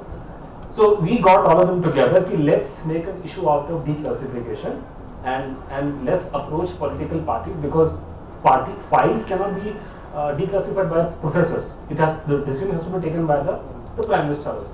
And back then, 2012, we had the foresight to see that Mr. Modi will be Prime Minister one day, so we should approach him. So went and convinced some members of the family, and believe me, I think I deserve an award for it. I was physically there, he was not physically, but he was on the phone. The family essentially comprised people who were supporting the Communist Party and Trinamool Congress. And yet we told them to write a letter to Mr. Narendra Modi, who was then the Gujarat Chief Minister, who had all the bad press, and they refused. He said, no, we will not write to him, we don't like him, all kind of nonsense. To convince them, you have to write the letter was drafted by us, and all the members of the family signed it. So the letter which was sent to Mr. Modi by Subash Bose's family was drafted by both of us. Always. That is not the only letter. And we don't get the credit. And even Modi ji today saying कि Netaji's family came to me. अरे family नहीं आई थी आपके पास में, आपने भेजा था उनको. It's a वो तो record. Communist Party के एजेंडे में काम चल रहे हैं. It's a record that all the letters that they have written on this matter have been drafted by us. Even to Mamata Banerjee, when they wrote, we wrote their letters. So they don't even know how to write a letter. But I mean, the funny part is, if you look at the Bose family members, that gentleman at the extreme left, the lady here, and this. Last time I came, me and Chandra both spoke here. This is my second minute of Mythic Society. We came here, like Chandra spoke and I didn't. This is Dr. Bose. He passed away a few months ago. This is Chandra's elder sister, and this is another cousin. So all of them, this poster does not specifically say that Netaji did not die, but there were other posters where they clearly said that Netaji did not die. We need declassification. No, you can pull out all of them. Chandra Bose said here he did not die. All of them have gone against it now. All of them have gone against it. Now they will come out with in a procession with a poster that we believe Netaji died in the.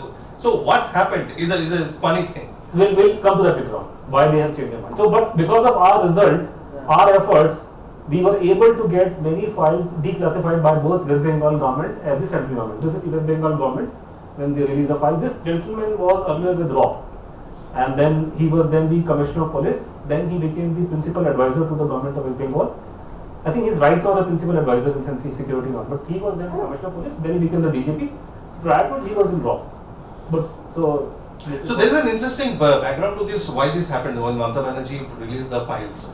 When I got the Mukherjee Commission papers declassified, we realized that there were 64 files which was shared by the West Bengal Police Department with the Mukherjee Commission, and those 64 files were not given to me. So Anuj said, I want to file an RTI. I said, Karado, but I mean, to expect an answer from the West Bengal Information Commission is next to zero. So anyway, he went ahead, he filed, and as usual, they said, no, we have never heard of such thing, we don't have it. Then they said it is there in their secret cell. It's almost like a John Le Carre, sponsor they gave me. The secret cell. Then he said that there are no such files. Then he said, the government said that we can't find any such files, those files don't exist. This was in 2013. And 1 year later, all of a sudden, one day, when this thing was picking up, this movement was picking up and we were making a lot of noise, one fine day, the Chief Minister suddenly gives a statement to the newspaper that we have suddenly found some files strewn in one of the 4-second offices, and we picked up those files and saw that these are the Netaji files. Can you even believe it? मतलब आप टहलते हुए किसी room में चले गए, किसी office में, किसी दफ्तर में, वहां पे आपने देखा कि files were lying on the floor, you pick them up and you read them and you say, oh, these are the 64 files. And then you announce the declassification. But the good thing that they did it very nicely, very properly. They digitized the files and put it and distributed it. They did not put it on the website, but they distributed it, and that egged on the central government, created more pressure on the central government to go for their declassification. But this again is the reaction of the media, particularly the greatest nationalist newspaper of our country, the Telegraph. The right hand bottom corner. You have to tell them. You have to tell them. This is the Telegraph of Calcutta. Congress party का mouthpiece है ये. And they were totally. Subash Bose never got this much of media attention in Bengal all his life. ये पहले पन्ने पे हमने लगा दिया इनको. और ये इनका टेलीग्राफ का पूरा एजेंडा ये है कि ये एस्टैब्लिश करना है कि राहुल गांधी को प्राइम मिनिस्टर बनाओ. आप that is the agenda of the life. ABP जो ग्रुप है ना, वो उसका जो मालिक था कांग्रेस पार्टी का अमराज को वो एमपी था पहले का. Or this is not the reason, the problem, because I face, I'm from media and all that. You come and criticize the media, nobody will publish a story. Because आपस में ना एक दूसरे कुत्ते लड़ते नहीं आपस में. आप भैया चक्कर हो गया, आप आ गया सोशल मीडिया. हमारी डिपेंडेंस आप पे हो गई खत्म. जय श्री राम. हमारे ट्विटर फेसबुक जिंदाबाद. आप छापो, खुशी की बात है. नहीं छापोगे तो जय Shri Ram. I have plenty of support system available to me. Problem ये है कि we have accused these people of doing some wrong thing. But the other media will not publish. इतनी जबरदस्त भाईबंदी है क्योंकि see anybody who is there in Bengal likes to work in this paper. They are the best employers. So if we criticize them, they will not publish it. लेकिन अब वो कौन सी film थी ना, वो शोले में जो डायलॉग था कि देख ठाकुर हथेली खुल गई. अब आ गया सोशल मीडिया. अब आप छापो मत छापो, no skin off my nose. So the reaction was very, very strong, and it started a media discussion. Anything that comes on prime time discussion, whenever someone like Arnab Goswami picks up a topic, you can be sure that things are moving. So this was the immediate reaction from the Prime Minister's office, that they wanted to do something, and we were already pushing the Bose family members, Chandrachur Ghose and others, to establish contact and take it forward, because he still had not joined the Bharatiya Janata Party at that time. The talks were going on. There was a lot of pressure on him, and he didn't like it. There were in 3 minds, not even in 2 minds. There were 3 or 4 or 5 minds whether to join or not. But finally, things moved. The Prime Minister, Mr. Modi, called the family, and that is another thing about our politics in our country. It's always dynasty. It does not have to be Congress. Yes. People who do the work will never be given credit unless they belong to a famed dynasty. So, जब हम family के पास में गए, उनको बोला, I can't tell you the full details, कि मोदी को पहुंचो, से कहा था कि मोदी हमको पसंद नहीं है. मैंने कहा तुमने मैं किसी की शादी की बात ना करोगे तो पसंद ना करोगे से क्या मतलब, काम करो, ये क्या भैया किस्म के आप आर्गुमेंट दे रहे हो.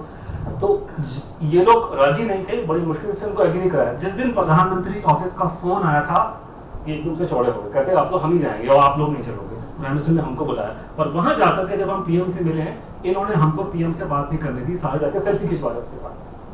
अरे we were able to talk to Rajnath Singh ji, we were able to talk to Sushma ji, but Prime Minister we could not have a proper discussion because the family members were surrounding him and they were taking selfies with him. That's what they were interested in. They laid the condition before us that we will take you along with us. They were doing a favor.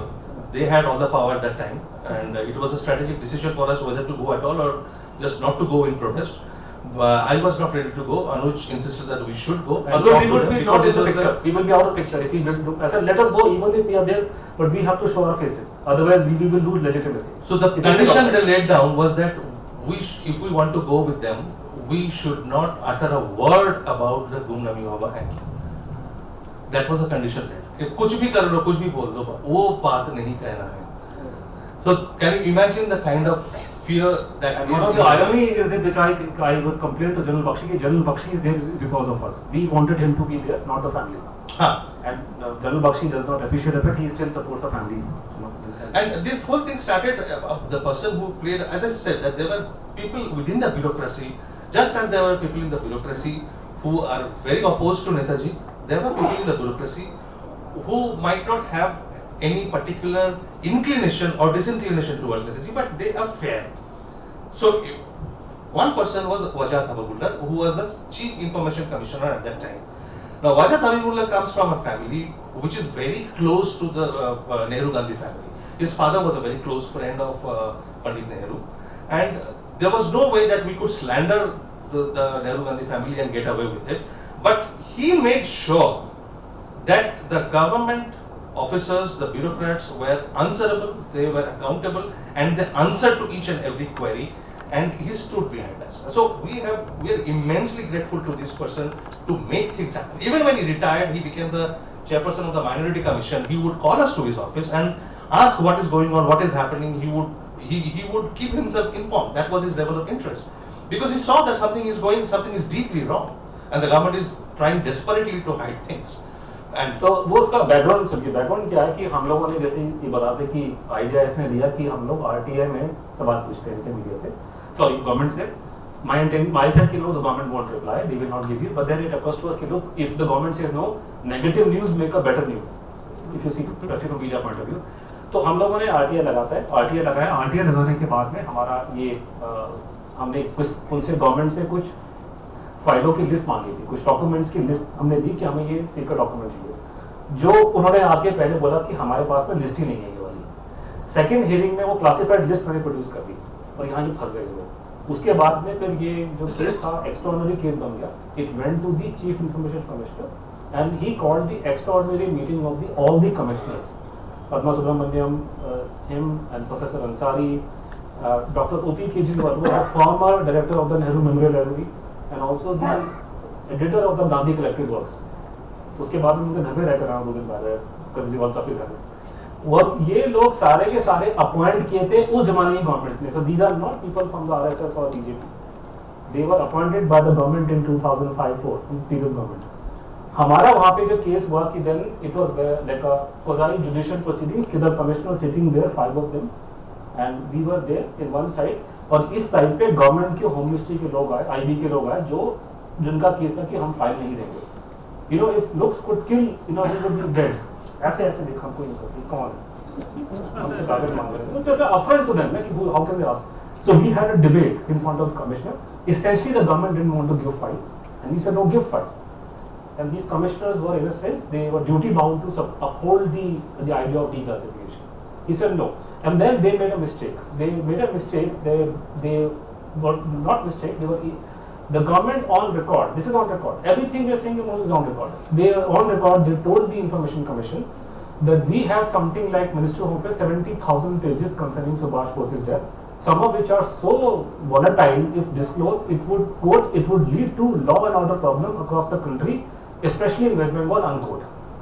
तो ये point से भी वो suspicion होगी ये क्या problem है. तो कमिश्नर ने कहा nothing doing, order came out, order available on you know you can Google it.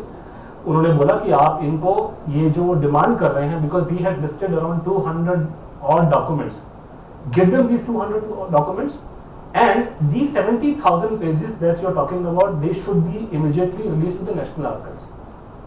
So this is what happened. So now thereafter we again kept on fighting for another 4-5 years.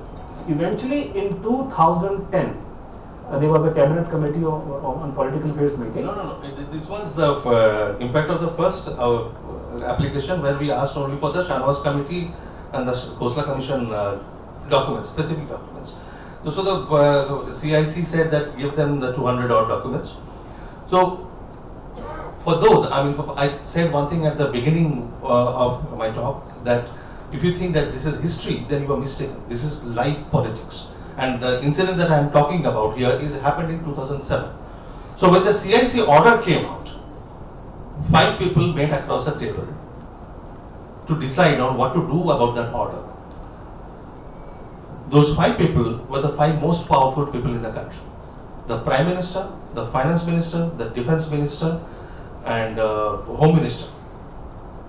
Can you imagine? The holy ghost you are missing, the one is not there, but that was here were 5 complete non-entities, nobodies like us, and we have got and obtained an order from the CIC to have documents related to Netaji released in public domain. To counter that order, the 5 most powerful people had to sit together across a table to take a call on what to do. Finally, they did not give us the 200 odd documents, they gave us only 90. And this was not the only instance. The other instance, and unfortunately we still have an India government and that is still going on. In 2012, I asked for a copy of the manuscript of the history of the INA, which is with the history division of the Defense Ministry. They refused, the case went on, we won. The CIC ordered them to give a copy of the manuscript to me. What does the Ministry of Defense does next? They go and file a case in the Delhi High Court. They cannot by law file a case against the Information Commission. So what do? They file a case against me. Because what is my crime? My crime was asking for that manuscript. And that case, which was filed in the Congress era, is still live. The Ministry of Defense had promised that they would bring out the publication in 2 years. Now 10 years have gone by. Neither the case has been withdrawn. When Nirmala Sitharamanji was the Defense Minister, I tweeted, I copied all the documents to her. No response. Case has not been withdrawn. The history has not been published. This is still the reaction of the topmost echelons of the government. So this is what we are dealing with. So if you think this is history, forget it. This is live politics. This is today's story. So now what happened that out of 200 documents we had listed, the government gave us 91. They didn't give us many of the sensitive papers. Out of 200, 91 were released. Out of the 70,000 pages, something like God knows 16,000 were declassified by previous government in 2010 and were sent to National Archives. And what happens in National Archives, it takes certain time to process the documents, especially if they are in such big number. So you have the papers coming there, and you have to catalog them, preserve them, put them in practice. It was only in 2014, late November, December, that these documents were open to researchers. That means when Modi ji was Prime Minister. But the process started when Manmohan Singh ji was the Prime Minister. So I go to National Archive. Of course, we are the only people who are aware of it. Nobody was interested, and we were the only people. And it happens. It's a very funny thing to talk about now. Is that to err is human.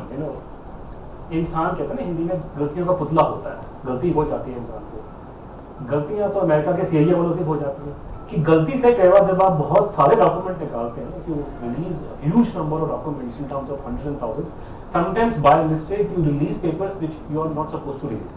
So even CIA has made a mistake. Now वहाँ बना करें home ministry वालों का, गलती से इन्होंने कुछ ऐसी फाइलें रिलीज कर दी फोटोकॉपी ओरिजिनली जो उनको निकालनी नहीं चाहिए।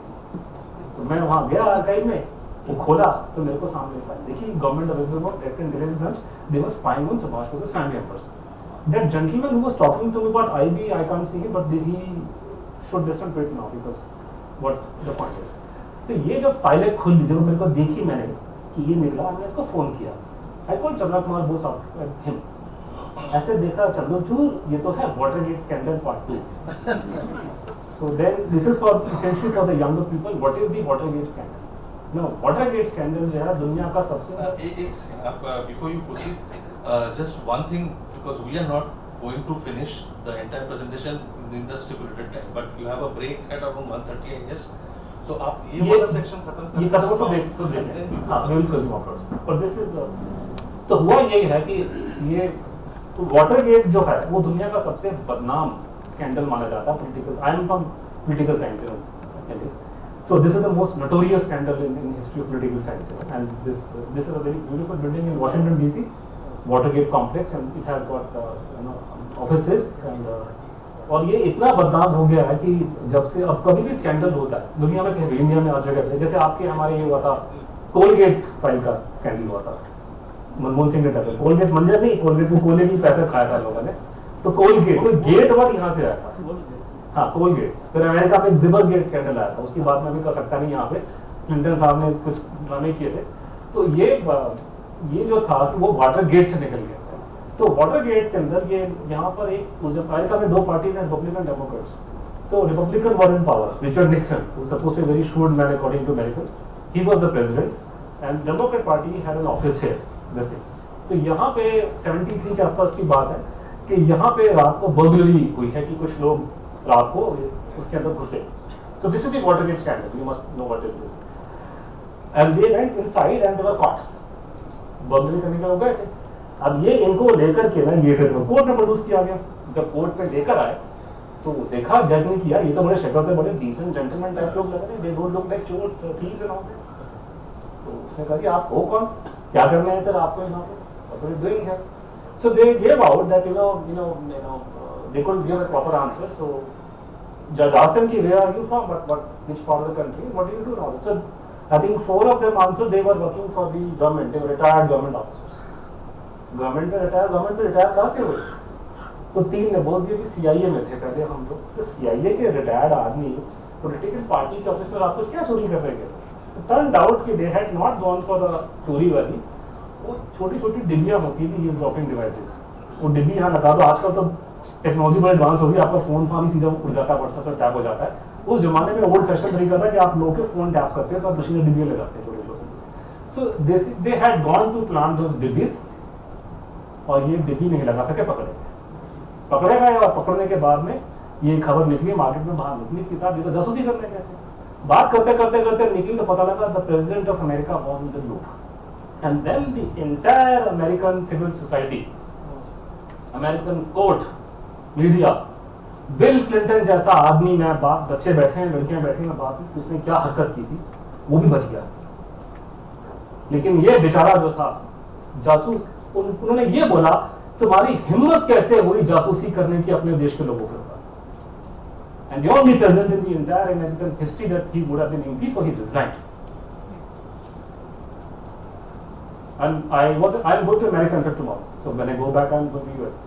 Whenever in the US previously, I told them, you people are incompetent fools. You should have sent these people for advanced training to Delhi. We will teach you how to put these devices. We are experts, trained by the British, master the art over the 50 years. 2 British PM को tap किया हम लोगों ने. हमारे तो पड़ोस में आंटियां जो है स्पाइन करती हैं, दूसरे की कौन कहाँ जा रहा है. हमारे डीएनए में है ये स्पाइन करना. जिस तो हमारी आर्ट है, हम लोग जासूसी करने के उस्ताद हैं हम लोग.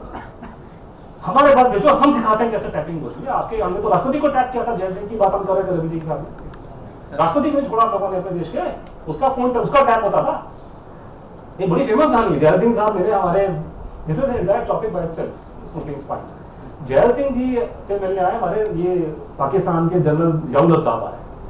तो जियाउल का जानते हैं, वो दिल्ली का वादा सेंसीफन का जनरल जियाउल हक, जिसने वो तालिबान को क्रिएट किया नाम दैट जनरल जियाउल हक. तो जियाउल हक से मिलने गए हम अपने हमारे राष्ट्रपति Zail Singh ji was the former home minister. Obviously he knew a thing or two about the home ministry and we deliver because I B reports to the home minister most of the time. And then उसने बात करते करते बोला कि general साहब दीवारों के भी कान होते हैं, walls have years. So they went out of the Rashtrapati Bhavan in the Mughal gardens. Don't talk here in this room. This is the President of India telling the Pakistani President. This is the expertise that we have. और ये कच्चे बेचारे खिलाड़ी, नाम तो उनका बहुत बड़ा है, ये डिब्बी नहीं लगा सके छोटी सी डिब्बी नहीं निकली और ये इनका राष्ट्रपति कर गया. और हमारे यहाँ ऐसे खलीफे बैठे हैं कि उसके बाद जब ये स्टोरी निकली वाटर गेट वाली, तो ऑब्वियसली मीडिया में लोगों को समझ में आ गया.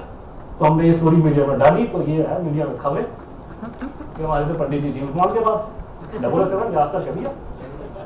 तो बड़ी खबर है आपको. आप तो मीडिया में मतलब हमने डाली स्टोरी में, it became a very big story in media. This is the reason why you discussing Netaji case today 2015 because we were able to get the information out, explain to public कि ये water gate scandal का बाप है, जासूसी कर रहे थे ये लोग. तो ये चीज तो ये पब्लिक को समझ में आया. In fact now on a separate note there are certain small videos you must see. Most people think that James Bond has only one connection with India. That there was a film was made in 1983, Octopussy. Video, चलाएंगे? Audio? So people think that they have only one connection and this is this connection. Audio.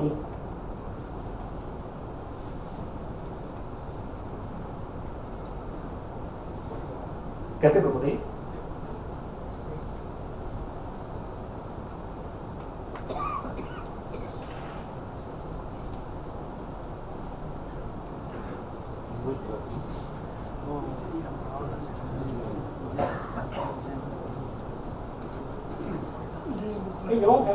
Video चल रहा है, इसका audio चाहिए.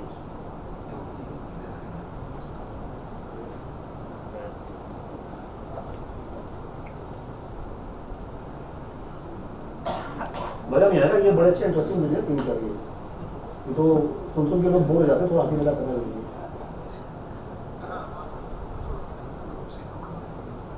नहीं होगा.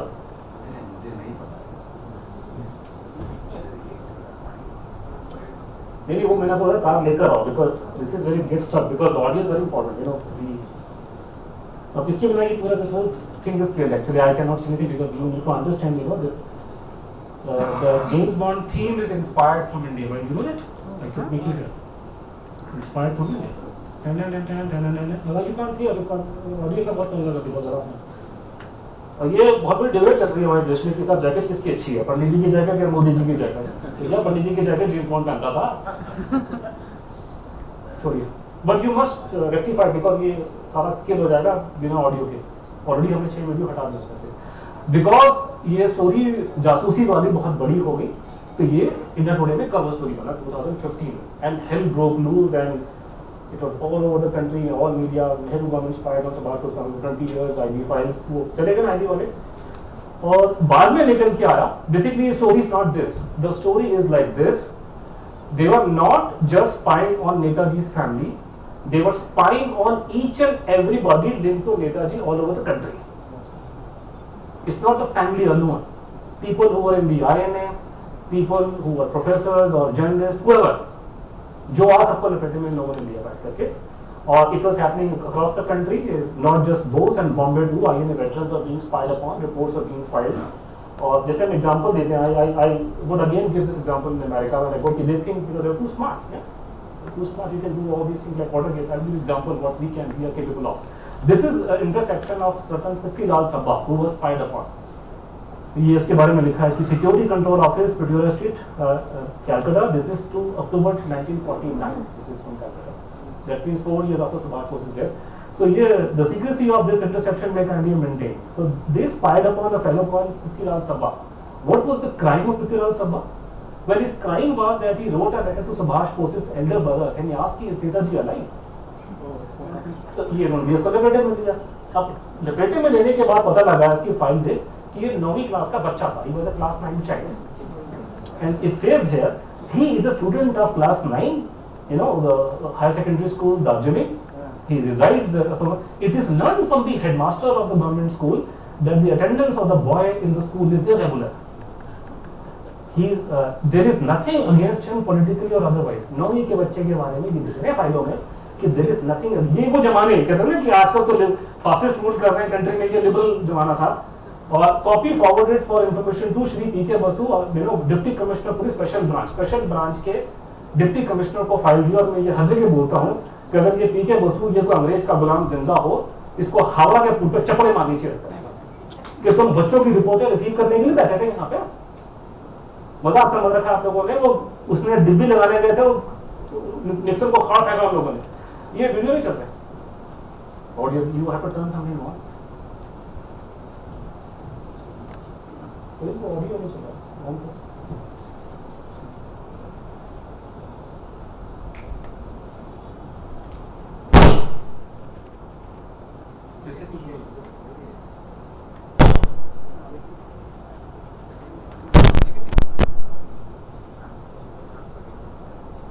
नहीं, ये म्यूट नहीं हो सकता। अब इसको रिजॉल्व करेंगे, इसके बाद में फिर next session we must get the audio की ना ये सारे सब। तो ये this is what it led to. And तो चलो सब बात समझ गए आप लोग। अब ये यहाँ पे बड़ा इंटरेस्टिंग कहानी है। This is the document, now this will make you everything to any intelligent mind, this is interest. Now you understand one thing very clearly, that Subhash Bose could not have died. No, this is a 1955 document. Subash Bose is dead for 10 years. This is written casual agent, पता नहीं casual agent का मतलब क्या है, कोई agent था इनका intelligence का। उसमें लिखा कि Sisir Kumar Bose, who is Netaji's nephew, he is receiving letters from Netaji's wife, M.V. Shankar in Vienna. तो आप पहले ही अपने आप में क्या चीज आपकी समझे, इसका मतलब क्या है कि नेताजी की जो मिसेस है वो अपने भतीजे को चिट्ठी लिखती है, तो वो चिट्ठियां पढ़ कर ये इंटेलिजेंस की फाइलों में लगा लेते हैं। इसका मतलब क्या है आपको समझाता हूँ कि मान लीजिए for the sake of the argument कि Kasturba Gandhi did not die in 1942 or 43. Assume for the sake of the argument Kasturba was alive in 1955. Tomorrow there is a story in Indian Express that Kasturba Gandhi was writing letters to her nephew and nieces and they were all read by the intelligence department and they were kept on file. क्या होगा parliament house में कल सुबह? क्या statement देंगे मोदी जी? उखाड़ कर फेंक देगा मीडिया। जिनको कौन से पुलिस की हिम्मत कैसी है कस्तूरबा गांधी बेहोशी करने की? तुम्हारी हिम्मत कैसी सुभाष बोस की फैमिली में उनकी टीनेजर नीसिस पे आप लोगों को स्पाइंग करने बैठ करके आप लोग। इंटरेस्टिंग चीज ये है कि 55 में Netaji was dead for 10 years. He was dead, gone. Government has said so many times, Pandit ji said many times, he has dead and gone. There is nothing to it. No. Now this is the comment written by the intelligence department at the end of this particular report. The addressee is evidently the wife of Subash Bose. Would you call Sonia Gandhi ji wife of Rajiv Gandhi or this widow? Unfortunately, she is Rajiv Gandhi's widow. She is Rajiv Gandhi's dead. तो तुम्हें पता है बेटा wife है तो तुम जिंदा हो। So this is not just us. Every एक चीज इसमें और क्लियर हो जाता है why there is a terrible negative attitude amongst the bureaucrats towards Netaji. और ये आज की बात नहीं है, मैं शुरू की बात कर रहा हूँ।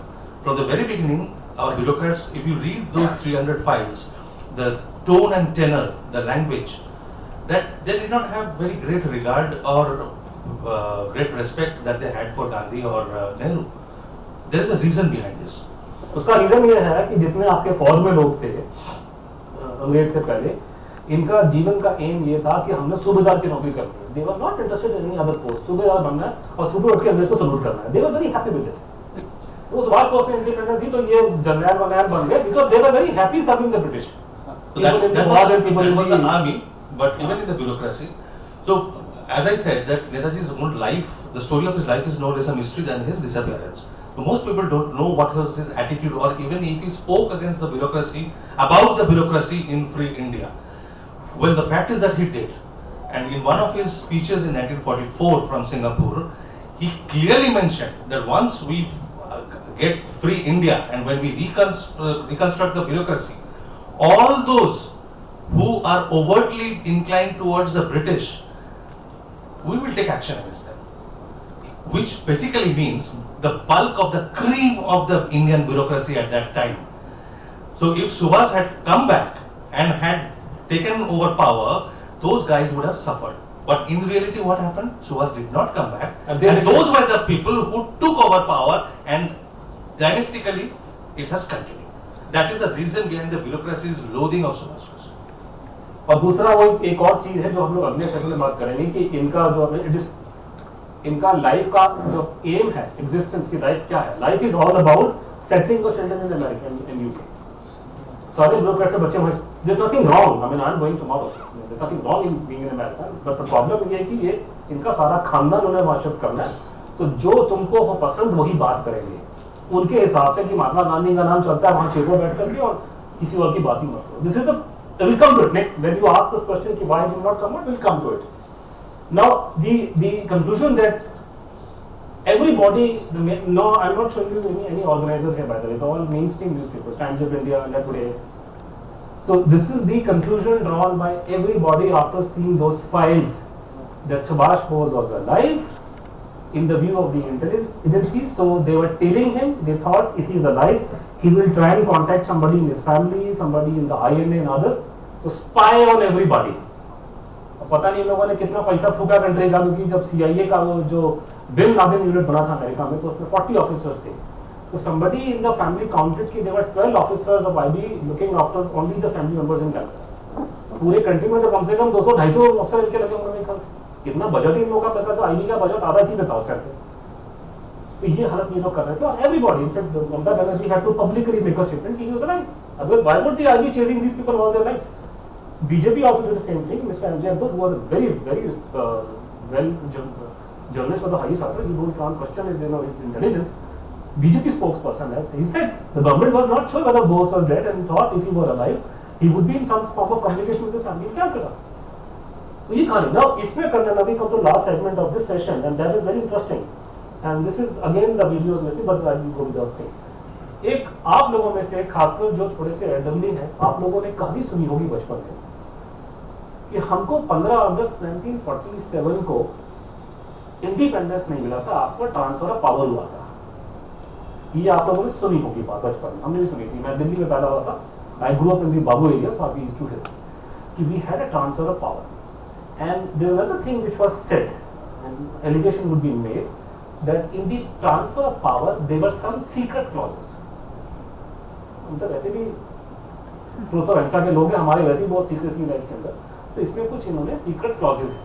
And one secret clause was discussed very often कि they had got into some kind of an arrangement with the former masters of arts that we would like Subash Chandra Bose, if he returns to India or if he is apprehended, we will hand him over to you. So this was an allegation, conspiracy theory which was people used to talk about. Now what has changed is this. What has changed, and this makes the whole thing very serious, that when in 2015 we were talking about this declassification and we were all over the media, with God's grace, suddenly in London a file got declassified. और वो भी हमारे हाथ आ गई file, और उस file में देख के पता चला करके कि the British government, the British intelligence has accepted officially कि ट्रांसफर ऑफ पावर में कुछ सीक्रेट क्लॉजेस थी. So now it is no longer a conspiracy theory. The transfer of power had secret clauses. One clause is known to us because that department of the UK has made it public, which is the British intelligence MI5. So MI5 as part of a secret clause of the transfer of understanding of transfer of power, unwritten clause as we call it, they set up an office in Delhi which was known as Security Liaison Office, SLO. SLO used to sit here in Delhi. He was like the super boss of the intelligence bureau, and our IB bosses used to go to him, salute him and give him all the reports. Independence के बाद में भी ये लोग अपने मालिकों को रिपोर्टें देते थे I'm sorry, there are ladies here, but I tweeted once that they turned IB into a mistress which served two masters. And this master was the original master sitting in London. You were supplying them information. You were passing on information about Subash Chandra Bose to British intelligence after independence. This is what is coming out from the official records. This arrangement was terminated in 1968. 68 तक बैठे थे हमारे पास. This continued till 1968, 20 years after independence. And इसको खबर it नहीं came to an end in 68. Why? Because we grew conscious of our self-respect? No. It is because the British government decided that they will not make any additional budgetary allocation to continue this office. They are ending, the British government ended that SLO office post. That is why it came to an end. Our government, our country made no effort to end this. They never said that go back, we are not sharing anything with you. मेरा मानना है कि ये the reason why the Indians accepted because it could that rather than reporting to the SLO in Delhi, I would rather go to London, especially in the month of June and July. It's better to go to London rather than तो उनका सब उसी बहाने में बच्चे साथ में लेकर यहाँ पे अब इनकी पूरी फाइलें दिखानी चाहिए तुम्हारे खानदान वाले कहाँ से हैं पहले बताओ आपको सारा खेल वहीं खुल जाएगा इन लोगों का. I'm repeating, there's nothing wrong being in UK and America. The people are supporting us for those countries big time. They're holding passports of those countries. They are not on green card.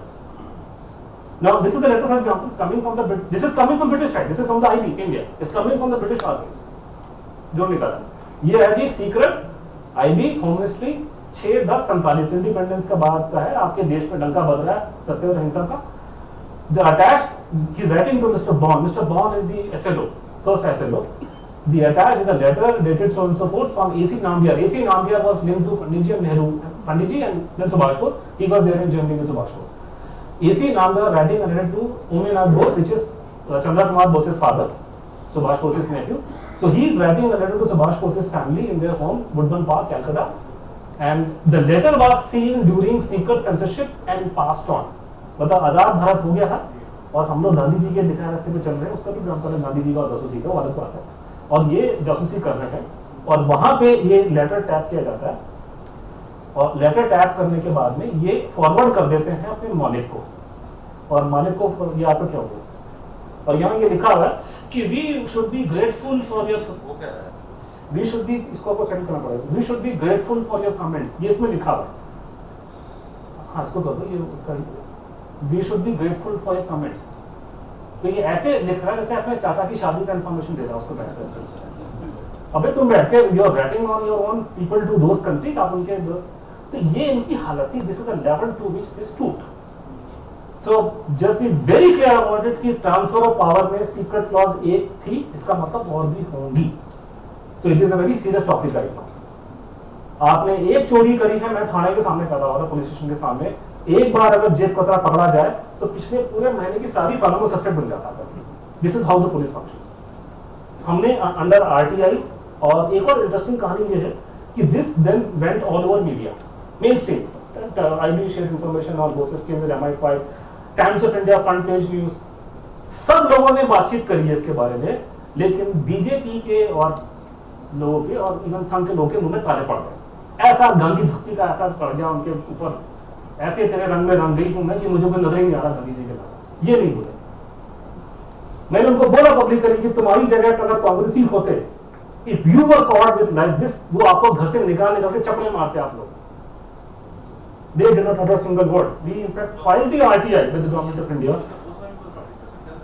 वो Bose family का उस family में समझ में आएगा क्योंकि वो family interested नहीं थी इस बात कि family also doesn't cold feel कि बॉस ये तो कहानी हम तो समझते थे कि नेताजी मर गए रशिया में 53 में लेकिन अगर स्नूपिंग चल रही है आपकी 75 में और 84 में चल रही है इसका मतलब तो कुछ और ही है सो देन दे रियलाइज कि वो बाबा this is a different story so let us drop the matter throw the baby out with the bath water so इन्होंने हमको नहीं दिया आपने वो लेटर्स में से उड़ा दिया तो ठीक है भाई ये तो हमने इनसे पूछा गवर्नमेंट से कि आप हमको ये SLO के रिकॉर्ड निकले RTI ये सिक्योरिटी लियाजन ऑफिस का ये डॉक्यूमेंट है ये ब्रिटिश आर्काइव का है और ये तुम्हारी चिट्ठी है तुमने वहां पे लिखी थी हमको अपना लेटर लो और तुम्हारा क्या अरेंजमेंट था उसका भी बरोबर तो आईबी ने आंसर दिया कि we are not covered by the RTI act कहानी खत्म ये इस लेवल के गिरे हुए लोग हैं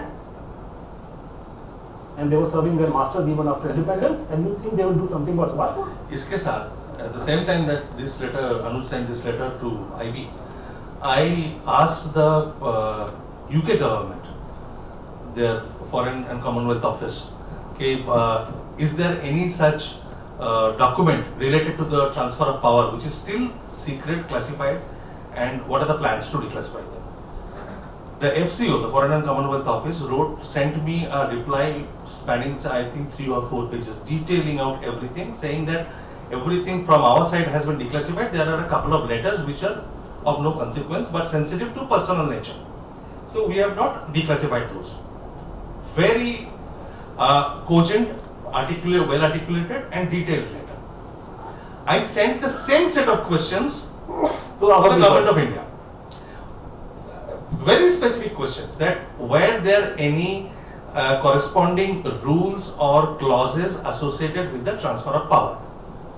Because if transfer of power is happening, there has to be some codification that this is going to this person, that department will handle this, this is how our relation, because India was still a dominion, not an independent republic, it was still a dominion, it was within the Commonwealth. So arrangements were being made. तो arrangement तो ऐसा नहीं कि सामने बैठ के आमने सामने बात कर लिया और arrangement हो गया दो देशों के बीच में, ऐसा तो नहीं होता है. So there has to be some codified literature somewhere.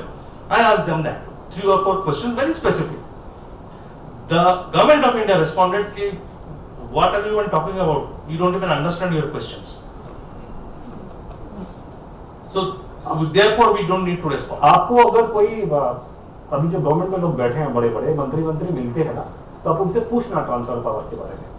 तो आपको बोलेंगे छोड़ो यार पुरानी बातें छोड़ो, क्या करना कर. अरे बेटा अपने दिन भूल गए पावर में आने से पहले कि श्यामा प्रसाद मुखर्जी की डेथ की इंक्वायरी होनी चाहिए, ये होना चाहिए, और पावर में आने के बाद में आपको गांधी जी के खिलाफ नजर नहीं आ रहा आप लोगों को. I mean, is it believable? Can anybody argue that one sovereign nation, the UK, can station its own intelligence officer in the heart of another sovereign nation? And we are reporting to them without any understanding, without any writing, without any guidelines?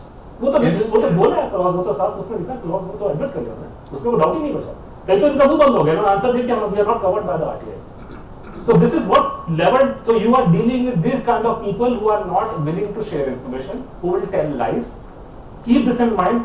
After lunch we will come back to and we will discuss the most important part of this entire case, the so-called Bumnami Baba story. So this was just warming up. We were warming up for 2 This hours. is the real thing. और ये video set करो because video से बर्बाद हो गया, फिर आपने वो interesting. So don't go away. Stay back, and we will come back in half an hour or so. And that's the most important part. It's going to take some time. And if you miss it, you will miss a lot. So we'll come back after, and they will fix the audio video, and we'll come back after lunch.